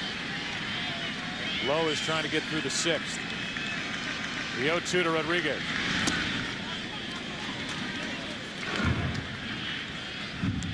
I'll tell you how momentous I think this game is if the Red Sox win. It could very easily be the biggest win in franchise history. When you think about all the disappointments, coming back from a 3-0 deficit. Another one to Cabrera. The crowd groans as Rodriguez makes the 2nd out here in the 6th inning. Mentioned Schilling. He is our Budweiser fantasy player from ALCS Game 6. Last night, 7 innings, 1 run, 4 hits, 4 strikeouts. Log on to foxsports.com on MSN. Keyword fantasy baseball. Tonight's game is brought to you by Budweiser. Grab a cold, fresh Budweiser. It's game time. Here is Sheffield. I know the Red Sox won the World Series 5 times in the first 15 years of their existence. But how could any of those wins, any of those World Series wins, be any bigger than this game right here? You see some articles written about potentially breaking the curse here tonight. And That's the first time I've said the word curse this entire ALCS, but I think most Red Sox players and fans believe that that comes if and when they win the World Series. They've been in the World Series since then. They just haven't won it since 1918. But to come back from a 3-0 deficit and potentially beat the Yankees, winning 4 straight, including the last 2 at Yankee Stadium, I'll go along with you. The importance of this game in their franchise history, trying to get to the World Series for the first time since 1986. Derek Lowe has been sensational. Absolutely fantastic. He's allowed only 1 hit and 1 run. 7th inning rolls in. Still 8-1 Boston. Back after this from your local Fox station.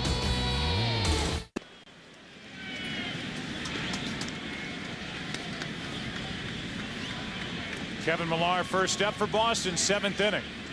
8-1 the Red Sox lead it. Millar, then Miller, then Cabrera. Loaiza deals and Millar hits it foul. Between innings, Derek Lowe came in and started getting hugs in the dugout, which may signify the end of his night. And if that is the end for Derek Lowe, his 6 innings of 1-hit ball, only the 1 run allowed. The only guy getting loose for the Red Sox right now is Pedro Martinez. So this could be more than just side work for Martinez.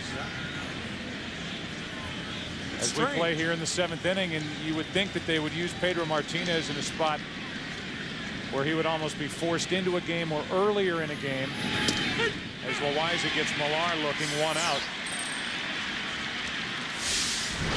You look at the last pitch from Derek Lowe to strike out Sheffield. And these guys, the Yankees, haven't touched Lowe all night. No. I mean, from a baseball sense, it would seem that Terry Francona would use his bullpen before he would have to go to Martinez because of the prospects of him being able to start on Saturday. You wouldn't bring in Keith Folk right now, but you do have Mike Myers to open the inning against Matsui. It's just odd seeing Pedro come in a game right now, because if he pitches an inning or 2, throws 30 to 40 pitches, then when's he going to start? I know that's not the primary thing that the Red Sox are thinking about, but they have a 7-run lead. Miller is on with a 1-out hit. And how many times did we hear Terry Francona say, we're not just trying to extend the series within this ALCS, we're trying to win it. Well, they're trying to win a world championship. Right. And you would think that if you didn't have to use Pedro Martinez when you lead by 7 and maybe more by the end of this inning, 1 on 1 out here, why would you force him into a game? He pitched 2 days ago and threw over 100 pitches. That's right. And they've always talked about Pedro on extra rest, trying to protect his arm. Be interesting if he comes in. Here's Cabrera, 1 on 1 out. Up the middle, 2 on 1 out. But Al, let's talk about Derek Lowe and what he has accomplished here tonight for his Boston Red Sox. You can't say enough of how great a job he did. And what I was most impressed, in many instances, you lose the mindset of continuing to pitch. When you have a big lead, if you do get behind in counts, pitchers have a tendency to just pound the zone and just use 1 pitch. He used all of his pitches, and what made him most effective was, as a result of him being up in a big lead, he knew the Yankees either had to go deep in the count and was spotting him a strike. He would throw a little straight 4-seam fastball or cutter and come back with that sinker. He had a tremendous sinker today. Joe Torre is going to make his way out of the Yankee dugout and make a pitching change. 2 on 1 out. Yankees already down by 7. And Loaiza right now in the conversation with Joe Torre, with the top of the order coming up. Johnny Damon will be the hitter, and they have not made the call to the bullpen yet. The lefty Heredia is out there. Now Joe Torre talking to the home plate umpire, Randy Marsh, trying to buy more time. And here comes Heredia. So the pitching change is made. Joe Torre just tried to buy Heredia a couple of extra pitches out in the bullpen. In the 7th, and the Red Sox threaten to add to their lead.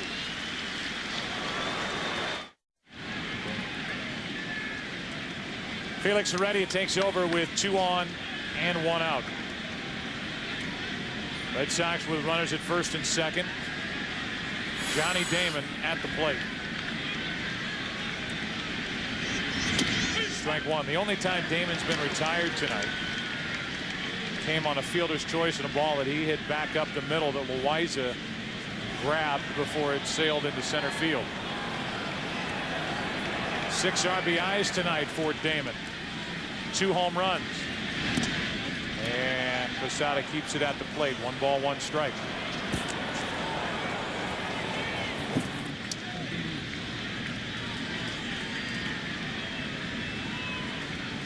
It is tough to go into a series if you're the Yankees facing this Boston lineup without a left-handed reliever that you really trust in your bullpen, with guys like Damon, Ortiz, the left-handed power of Varitek and Nixon. Back to Heredia. Throw to second. Out at first. Double play. And Felix Heredia avoids further damage. Pedro Martinez getting loose. Is he coming in? Time to stretch at Yankee Stadium. So while he continues to loosen, we will have the presentation of God Bless America by Ronan Tynan here at Yankee Stadium.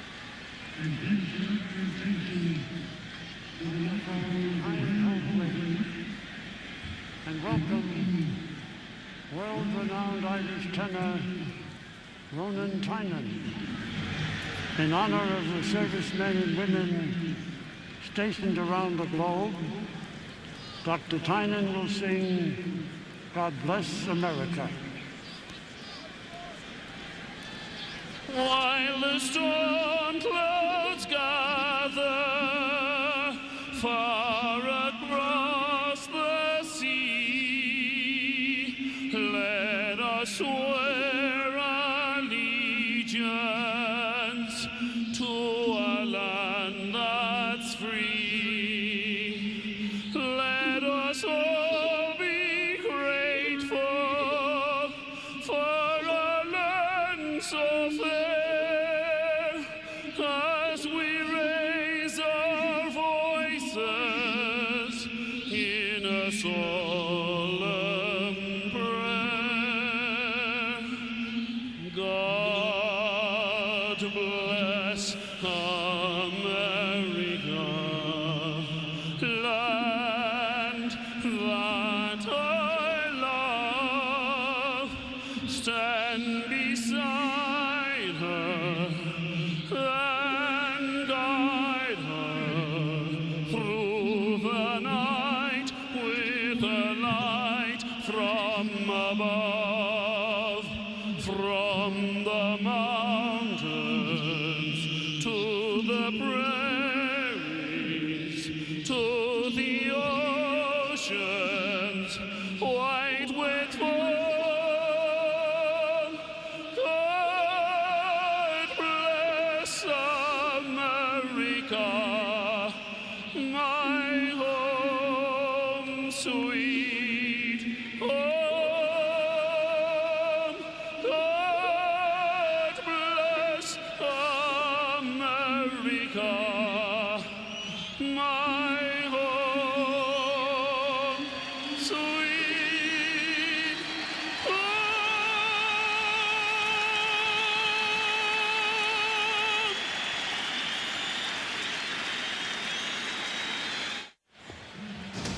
The League Championship Series on Fox brought to you by Nissan and your Nissan dealer. By Viagra. Ask your doctor if Viagra is right for you. And by Sprint, introducing an entirely new way to buy wireless. Sprint PCS. Well, Pedro Martinez is on the mound. He takes over for Derek Lowe, who was sensational 6 innings, 1 run, 1 hit in this Game 7 start on short rest. Struck out 3, walked 1. Doug Minkiewicz takes over at first to improve the defense, and Pedro deals with Matsui.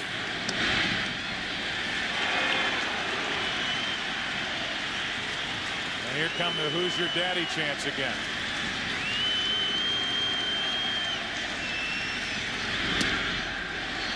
Two 2-0. Commenting further on this strange move, Al and I were talking about it between innings. Maybe Pedro asked to come in the game. Matsui rips it down into the corner. Played off the wall by Nixon, and Matsui has the second Yankee hit of the night.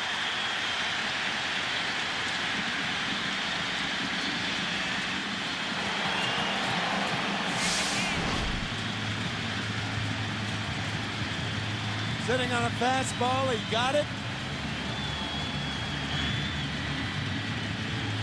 And here it is, the 7th inning, and the Yankees finally have an extra base hit. Now it's Bernie Williams who homered off Martinez 2 days ago.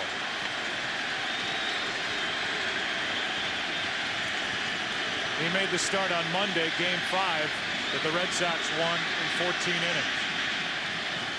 He left with the Red Sox trailing.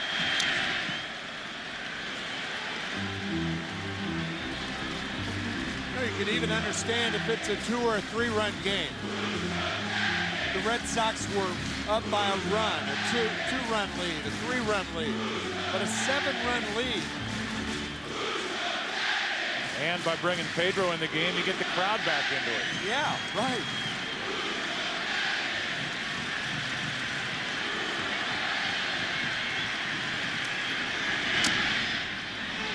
That's a foul ball. And it's 0-2 on Williams.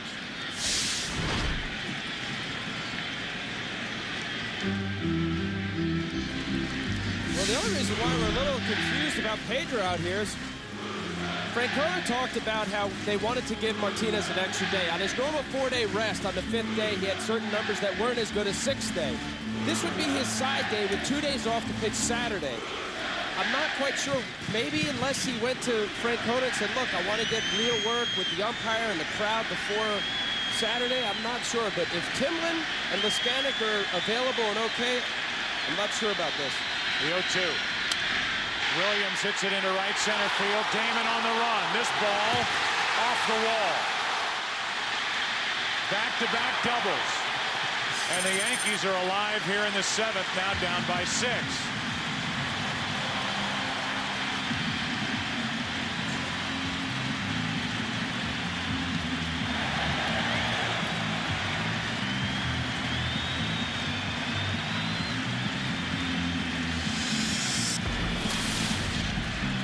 Bernie Williams gets an 87-mile-an-hour fastball and hits it hard.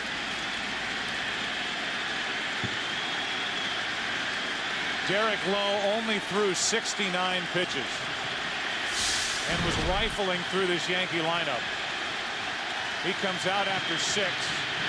Back-to-back doubles. There's a strike to Posada. And with Pedro on the mound, action will start for the Red Sox in their bullpen. Timlin. And this stadium is just come alive. Minkiewicz, that's why he's in the game. Ball stayed down and Minkiewicz stayed on top of it. 1 out.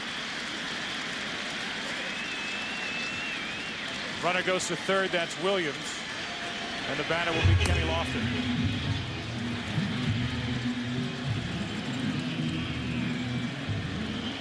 So you can look at it from 2 different angles.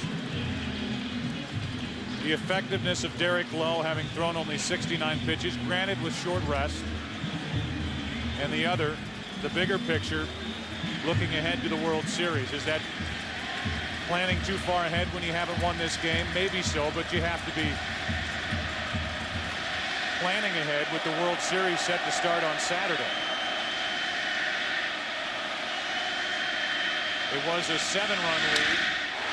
Now it's a 5-run lead.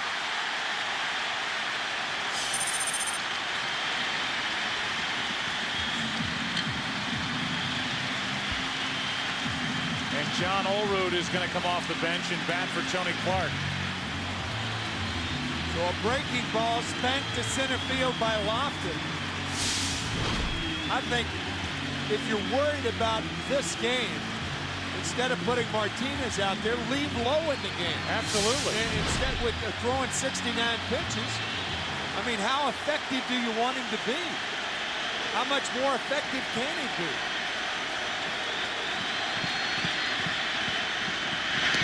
Olerud takes a strike. 89 miles per hour from Martinez. Olerud homered off Pedro Martinez in game 2.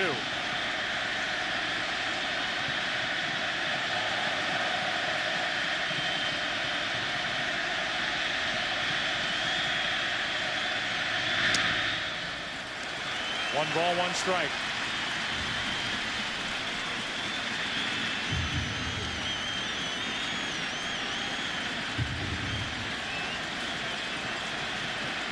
Three hits in the inning. One out. Pretty good rip for a guy who hasn't played the last 3 games. It's 1-2. The irony of last year compared to this year, last year, whether to take Pedro out of the game or not. This year, whether to put him in the game. And staying with the starter too long, as opposed to maybe not staying with the starter long enough. The 1-2.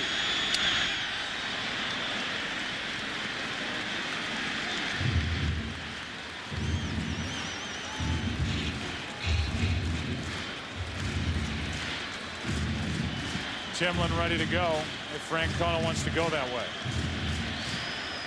It's Olerud now. It's Cairo on deck.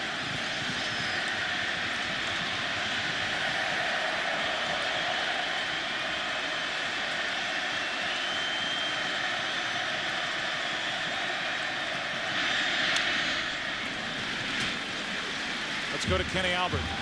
So much made of Curt Schilling prior to this series, talking about shutting up 55,000 New Yorkers. Well, I'm down here next to the Yankee dugout, and Pedro Martinez has woken up 55,000 in this crowd. They are back in it. The Yankees are trying to climb back into the game, now trailing by 5.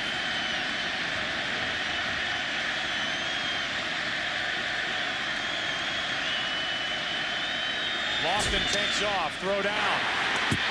Safe.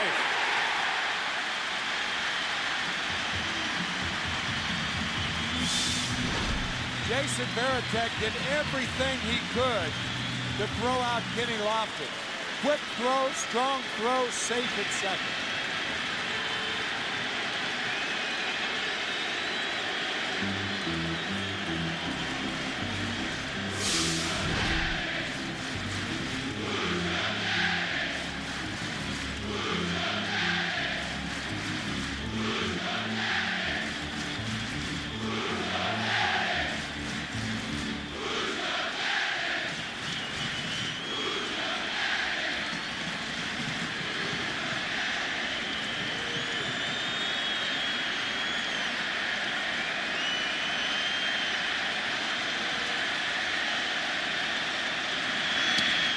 Two out.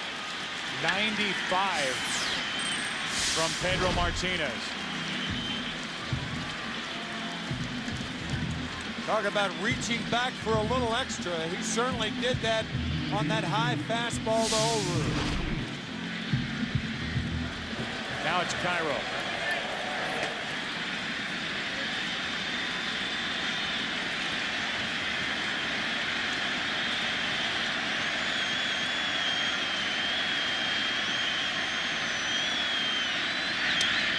Good pitch off the hands. 93. Strike one.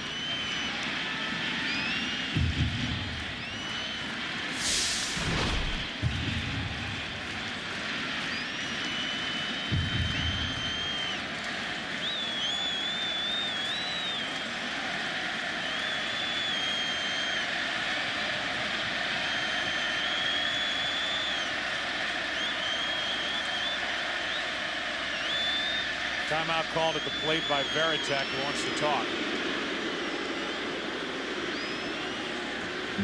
Pedro's last 3 fastballs, the one that before he struck Olerud out was 97, just missed away. 95 he struck out Olerud, and the last one was 94. You wonder, you know, the pregame warm-up for a starter can be as long as 25 minutes, 20 minutes, 15 minutes. You wonder, did he get enough? Was the routine what he's accustomed to as a starter?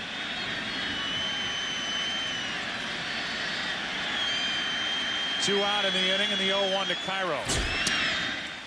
Well, he is letting it fly. This is old Pedro velocity.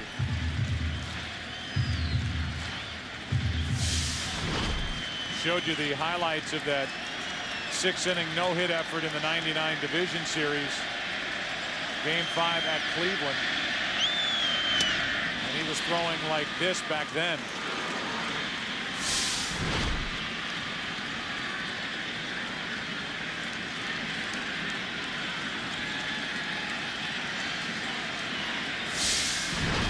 So if he was holding back on the first couple of hitters, he has gone full throttle here with Olerud and now Cairo.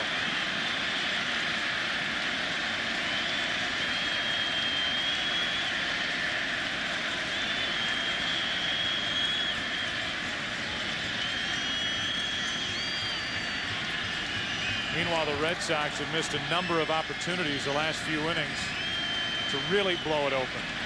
Because of that, this is the biggest out of the game thus far.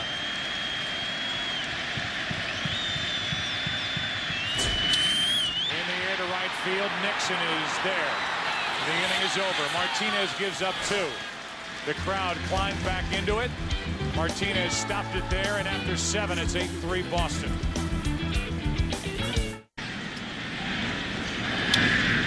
First pitch swinging is Bellhorn, and against Gordon, the new pitcher for the Yankees, Bellhorn fouls it out of play off to the right. We're in the 8th inning now, and it's an 8-3 Boston lead.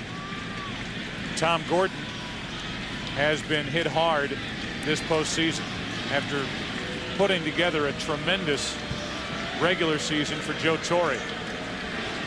A career high in appearances. Very valuable Yankee during the regular season. Saw Olerud, he stays in the game at first. And Bellhorn takes the ball outside.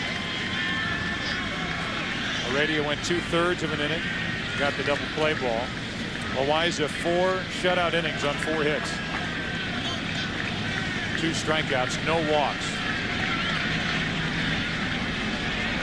Bellhorn hits it into right. It's fair, it's gone. It is gone. Home run, Bellhorn. His second in as many nights and his 3rd ever here at Yankee Stadium. It's 9-3. And any momentum that the Yankees just picked up in the bottom of the 7th is taken away with 1 swing by Mark Bellhorn. Oh, was that ball hammered? Let's listen to it hit the fence, running alongside the foul pole.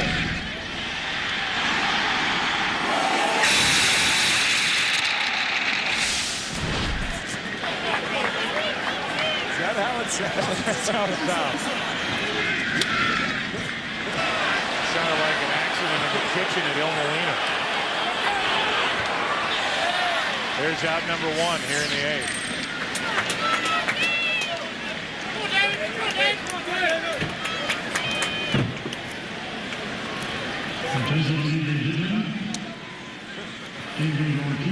With the bases empty, 1 down, here's Ortiz. Watch out for that tray.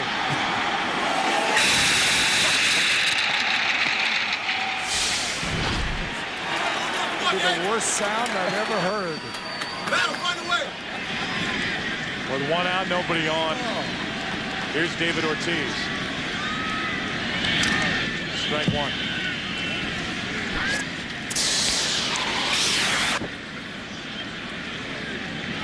Ortiz tonight with a 2-run homer. He's grounded out twice and walked. If anybody was napping, that for sure woke him up. Oh. Get your attention, won't it? Wake up crying listening to that.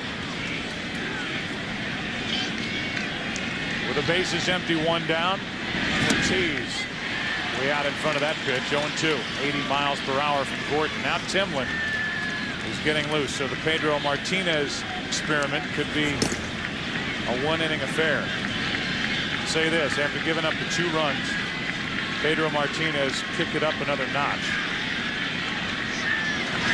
Ortiz off the end of the bat, shallow center. Long run for Bernie Williams, and Jeter. What a play by Jeter. 2 out. Jeter with his back to home plate.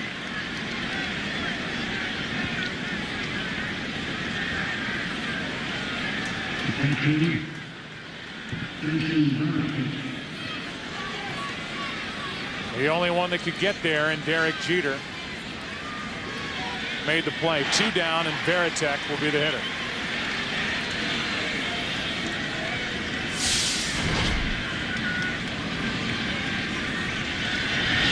Veritek with a hit tonight. 1 for 4. 9 out of 27 in this series with 2 home runs and 7 RBIs.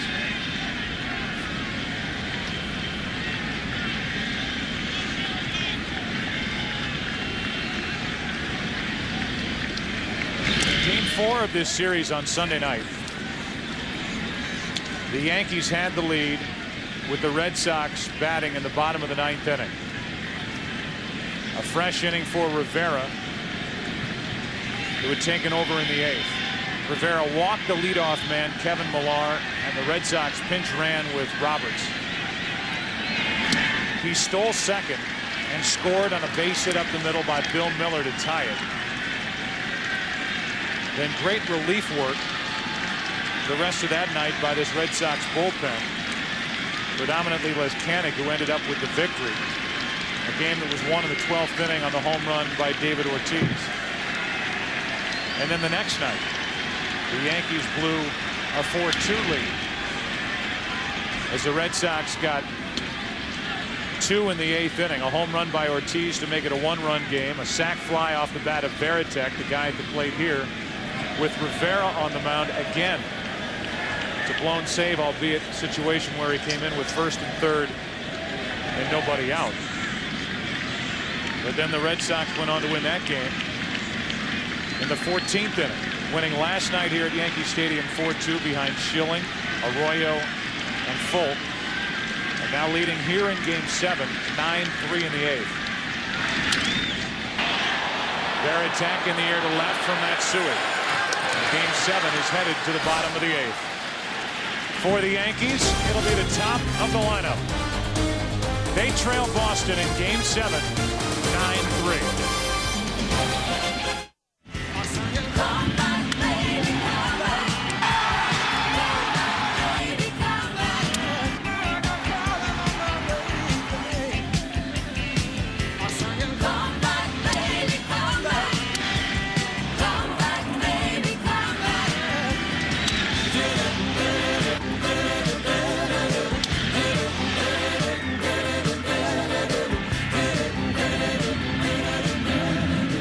Boston Red Sox were favored coming into this ALCS, taking on the Yankees.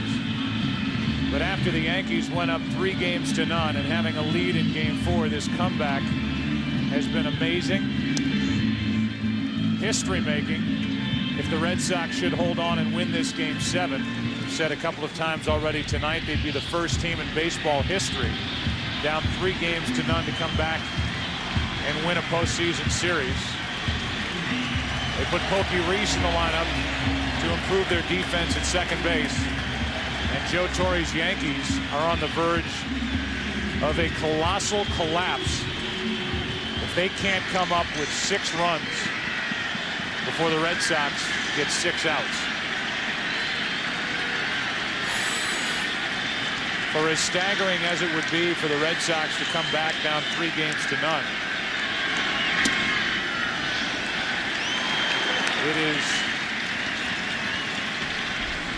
amazing to think of this Yankees team, which has had so much success against the Red Sox and so much success in the postseason under Joe Torre, blowing a 3-0 series advantage.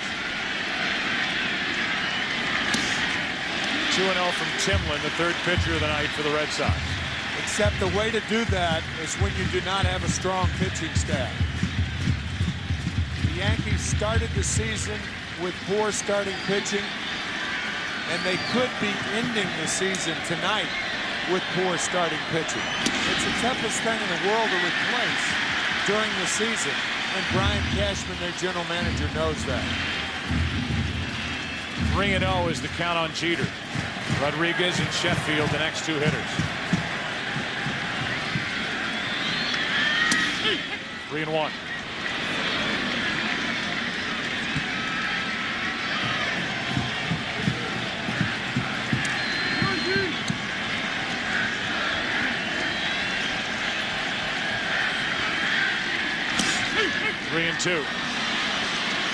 Well, we posed early the question, could this be the best win in the Red Sox history? Could this be the worst loss in the Yankees history?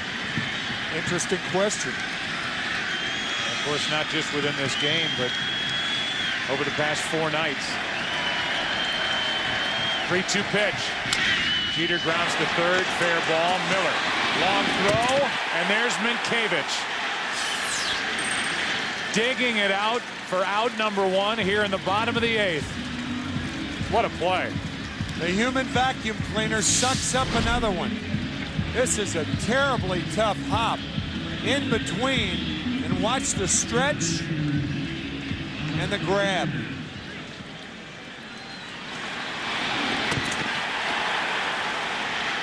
So Timlin comes back from a 3-0 count to get Jeter. And Derek Lowe, who's in line for a Game 7 win, be the biggest win of his life, cheering from the bench. Former Gold Glove Award winner with the Twins. A guy who was added at the trading deadline, and now this is his role.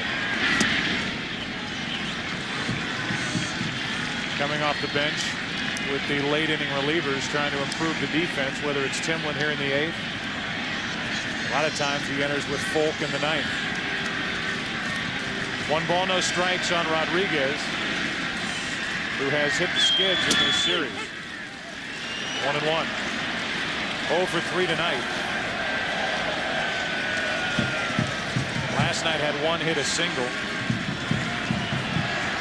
Hitless in Game 5 the previous night. 2-1. Terry Francona telling us before the start of Game 4 that even if Derek Lowe can't stand me and wants to use that as an incentive to go out and win, that's fine with me. Sox were down by 3. Lowe pitched very, very well in Game 4. Better tonight with more run support. And the first hug he got in the dugout was from Terry Francona. I'm with you all the way. Here's a 3-1. Full count from Timlin.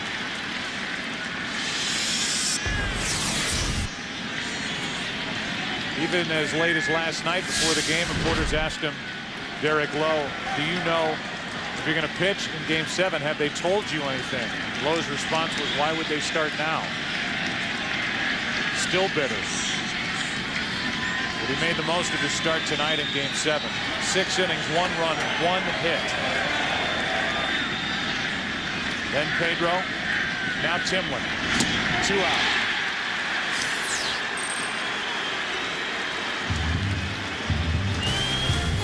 Tonight's game on Fox is brought to you by Dodge. You can take life as it comes, or you can grab life by the horns. Dodge. By Taco Bell, think outside the bun. And by America Online. Want a better internet? You belong at America Online. With 2 out, the base is empty. Here is Sheffield. It's interesting to watch Rodriguez make that last out and think about this past offseason. How close the Red Sox came to getting Alex Rodriguez. There's the response at the cask and flagon. That was the greatest bar. We've got cameras in 2 bars. Wow. 1 ball, 1 strike with 2 out, nobody on here in the 8th inning. Rodriguez so close to becoming a member of the Red Sox. $12 million difference. Sheffield went around strike 2. The addition of Schilling, who was brilliant last night. Manny Ramirez staying with the Boston Red Sox. Garcia Parra staying until the trading deadline this year, ending up with the Cubs. Cabrera added. And now the Boston Red Sox are 3 defensive outs away from their first trip to the World Series since 1986.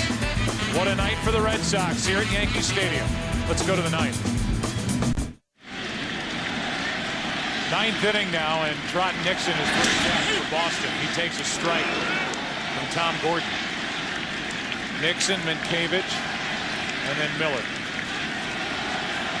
A 9-3 Red Sox lead.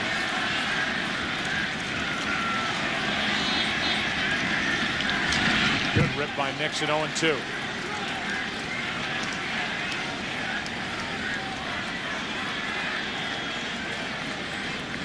Gordon came on in the 8th, gave up the home run to Bellhorn. One of 4 home runs hit tonight by Boston. Started in first, happened again in the 2nd on the grand slam by Johnny Damon. He popped a 2-run homer in the 4th, and then the Bellhorn shot in the 8th. And you can forget the first 6 games of this ALCS for Johnny Damon. What he did here in Game 7. Be remembered by Red Sox fans forever. 1 ball, 2 strikes.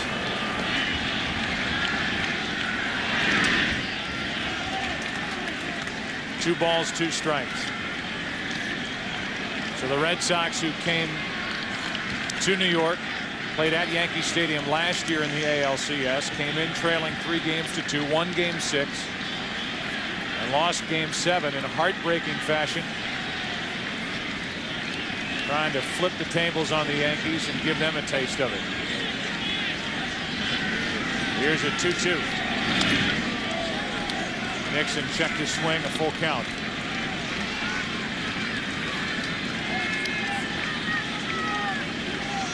Timlin worked the 8th. That's him pacing in the dugout. There's nobody up in the Red Sox bullpen right now. He may head back out there.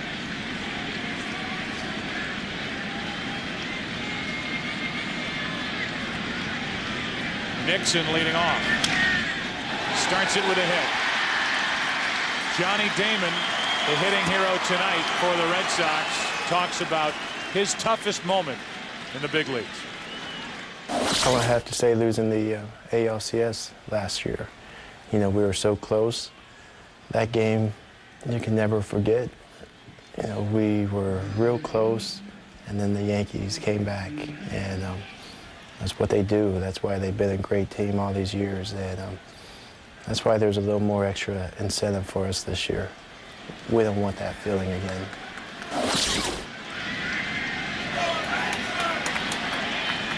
He has done his part to make sure they don't have that feeling again as Minkiewicz hits it foul. Minkiewicz 1 for 3 in this ALCS, and in the postseason 3 out of 7.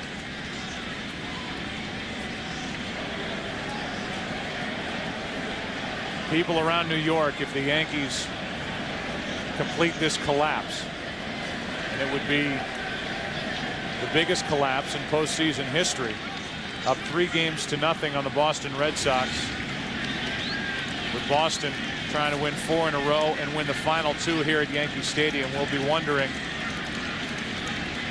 what the reaction will be from George Steinbrenner. What will he do? The fact that it's Boston makes it even worse for the boss.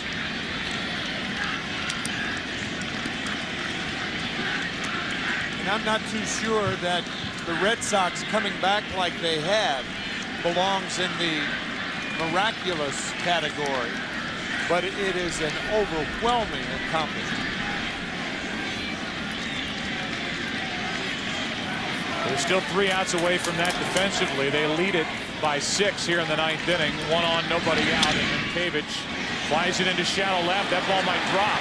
It does drop. A fair ball. 2 on, nobody out. So Minkevich gets his 2nd hit of this series, and Tom Gordon continues to struggle, albeit on a flare hit into left. Yeah, the Red Sox, meanwhile, thinking, let's sew this baby up. Put another crooked number on the board. Well, you look at this Yankee bullpen. All year long, Joe Torre had to rely on a lot of work from 3 guys. They never had the left-hander, the Stanton-type left-hander. So it was Quantrill, Gordon, and Rivera.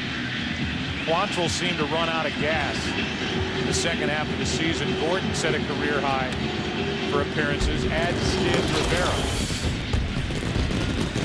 And Rivera has blown a couple of saves back-to-back games in this ALCS.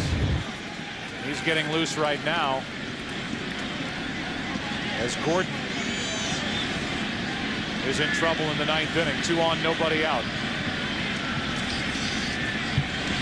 Bill Miller at the plate. And Miller flies one into center field. Nixon will tag. He will advance to 3rd. The throw is in towards 2nd. 1st and 3rd, 1 out. So Miller, a productive out. Puts an extra run 90 feet away with only 1 out. Here comes Cabrera.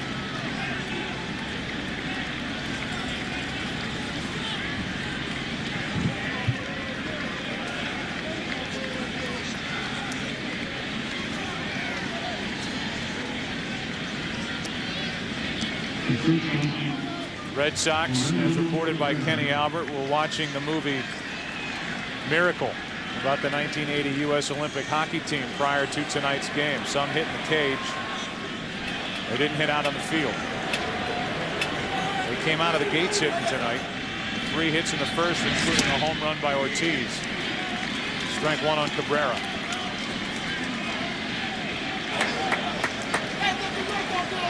That old George Carlin line comes to mind now. No one says it's only a game when they're winning.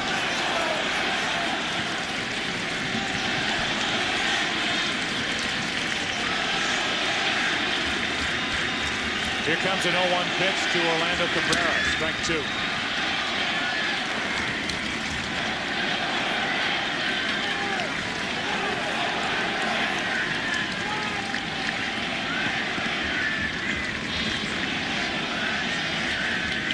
Back-to-back hits. Nixon, then Minkevich. Miller fly to deep left center.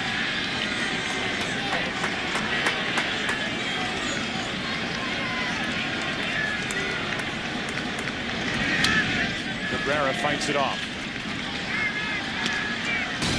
Is it fair to put this series and this comeback on this list? Clay beats Liston. Jets beating the Colts in Super Bowl III. The '69 Miracle Mets, a USA Olympic hockey team. 85 Villanova over Georgetown. Probably not because the Red Sox were favored coming into this series, but within this series, after falling behind 3 games to none, it has been a monumental task and a great effort by Boston. There have been moments where they have been literally a pitch away, a defensive play away, a base hit away from being bounced out of this playoff by the Yankees, and here they are 3 outs away and just squirming in that dugout trying to get to the World Series. A stolen base away, as Dave Roberts proved. The 0-2. Ball 1. A double down the line, Sierra in Fenway that just went over the fence for a ground rule double. There have been a few moments in this series where a play could have gone either way and it went the way of the Red Sox. Even last night, the 2 calls and the reversals by this umpiring crew. One on the home run by Bellhorn and the other on that play down the first baseline. on the ball hit by Alex Rodriguez as he knocked it away from Bronson Arroyo. Now you mentioned the Tony Clark double with Ruben Sierra starting that play at first base, blazing around the bases, would have scored, but the ball hopped out of play. And the Yankees didn't score. The Red Sox went on to win a couple of innings later. The 1-2. Cabrera flies it into center field. That's going to get Nixon home. Trot tags and trots. And it's 10-3 Boston. And now it's the Red Sox fans making all the noise here at Yankee Stadium. And here comes Joe Torre out to bring in Rivera.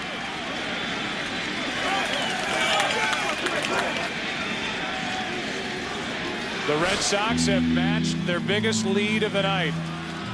Rivera coming in. And at this moment, the Red Sox could care less.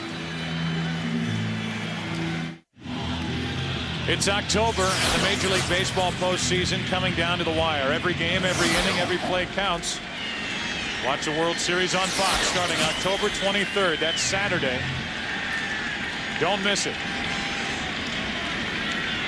One of the reasons why the Red Sox are sitting where they are, even in this series, and tonight on the verge of getting to the World Series, is because they didn't fear Mariano Rivera. They respect him. But Rivera coming in and blowing back-to-back save opportunities. And since July 24th, when Bill Miller took him out of Fenway Park, Rivera is 0-2 with a 5.79 ERA against the Red Sox. Now some Yankee fan or some fan from the upper deck takes that foul ball that Damon just hit and throws it all the way back onto the field. It almost got Damon.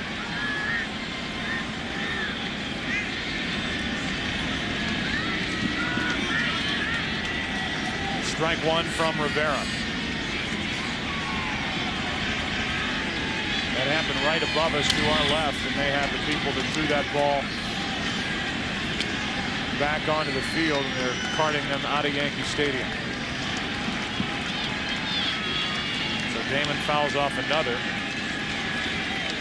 in hopes that it isn't coming back his way. The count's 0-2.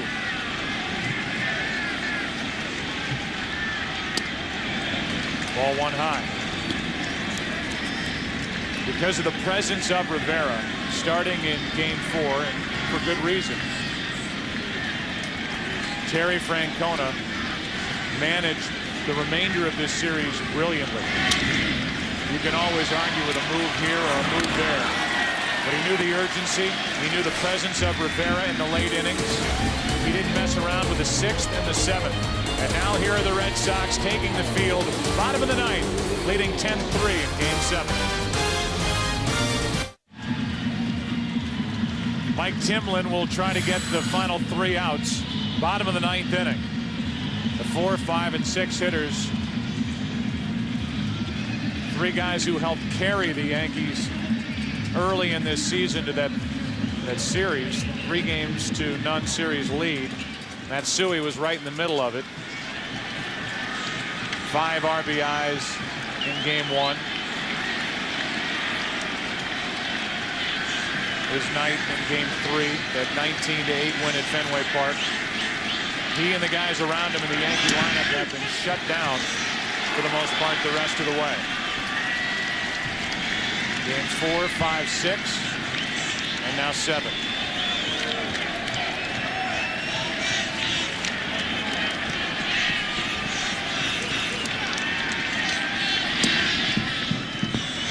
One ball, one strike. Talked about it on the opening. A lot has been said about how hitters adjust to pitchers.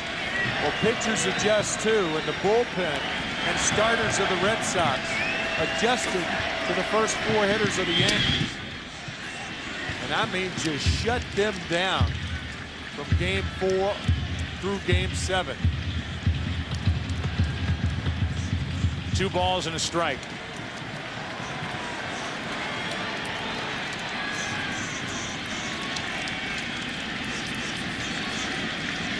Hideki Matsui rips it into right field.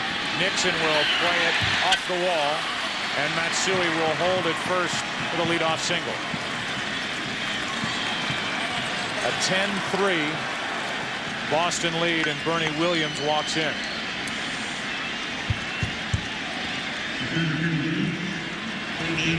Bronson Arroyo is getting loose, the right-hander, alongside Alan Embry.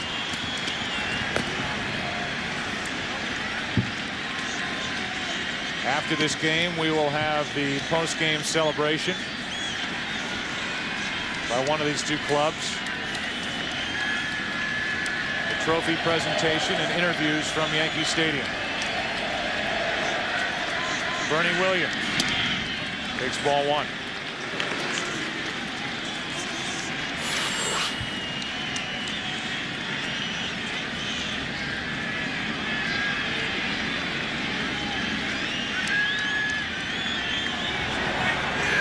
Time called as yet another baseball is on the field. Game 7 tomorrow night, NLCS, 8 Eastern, 5 Pacific. Roger Clemens and Jeff Suppan. The winner of that game will play the winner of this game.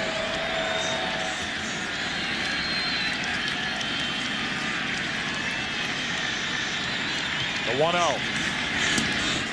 2-0. Bernie Williams tonight, 1 for 3.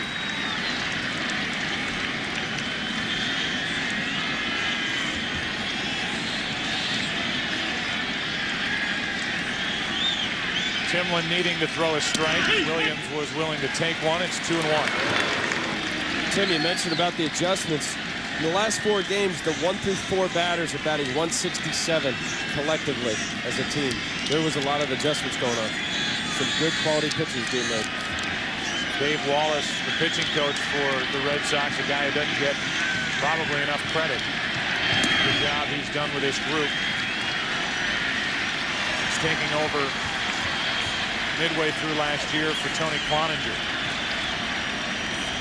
3 balls and a strike now on Bernie Williams.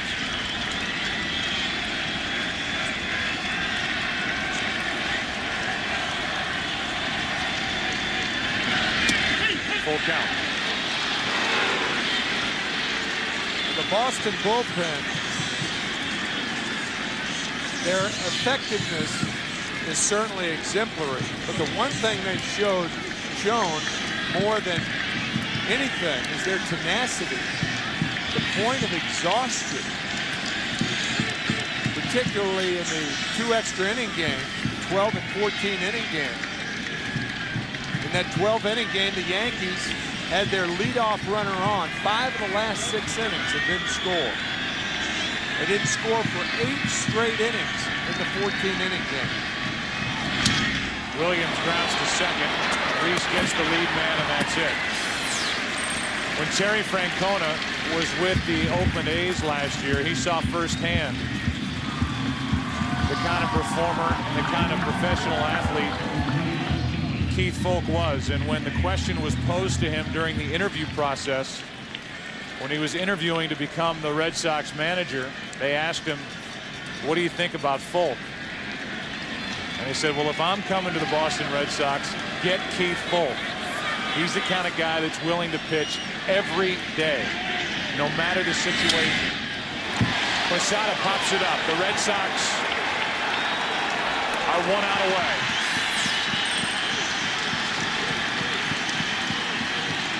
It would be Boston's first pennant since 1986. Their first postseason series victory over the New York Yankees.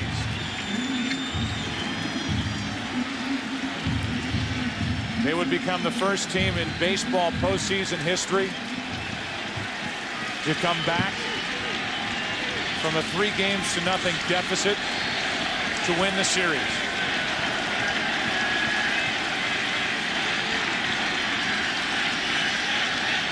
They can close it out here at Yankee Stadium. Ball 1 to Kenny Lofton. Taking second is Bernie Williams on fielder's indifference.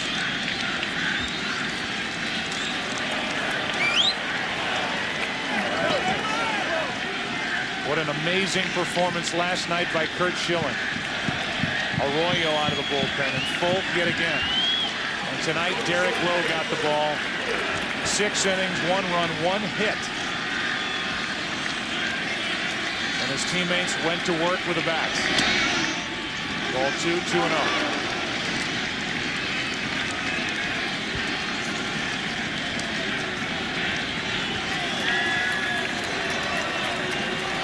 Red Sox can't wait to explode out of that dugout.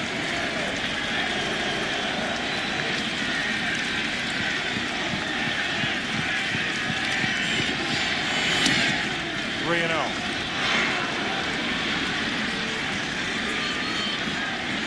It'll start a celebration throughout New England that will last until Saturday when the World Series begins.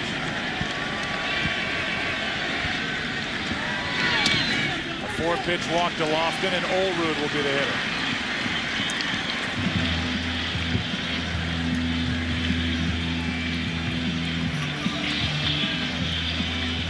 And here comes Terry Francona. With Olerud coming up, Embry, the hard-throwing left-hander, is still getting loose.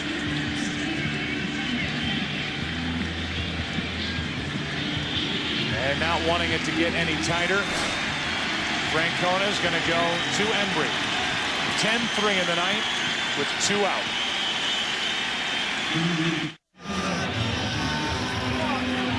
These two teams have been at it for 5 straight nights.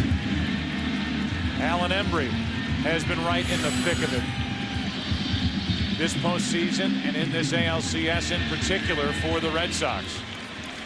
He will deal with Ruben Sierra, who comes off the bench to pinch hit for Olerud. With 2 on, 2 out. 10-3 Red Sox in the bottom of the ninth.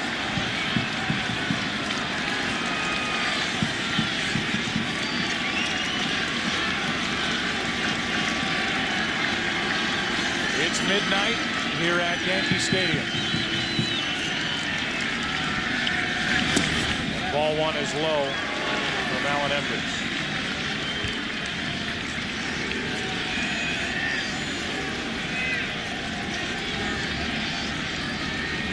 This would be the 5th pennant for the Red Sox since that 1918 season. And here it is, ground ball to second. Reese, the Boston Red Sox have won the pennant.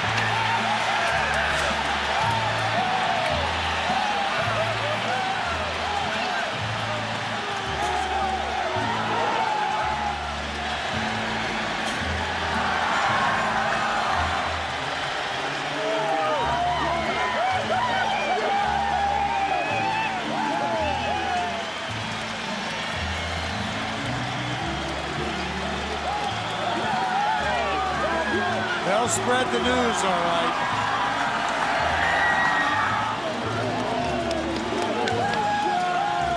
The Boston Red Sox earned this celebration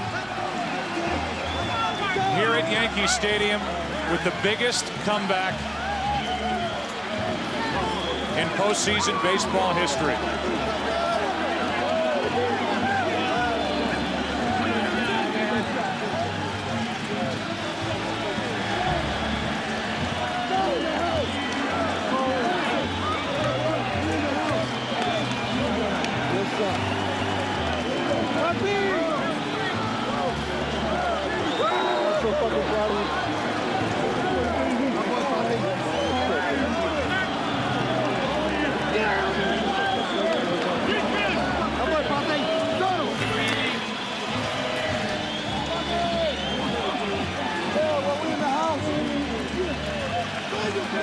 For people in New England, they will always remember where they were when the Red Sox finished off 4 in a row against the Yankees at Yankee Stadium on Wednesday, October 20th, 2004.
Red Sox want to stay right in the middle of that field. And let's go down to Kenny Albert.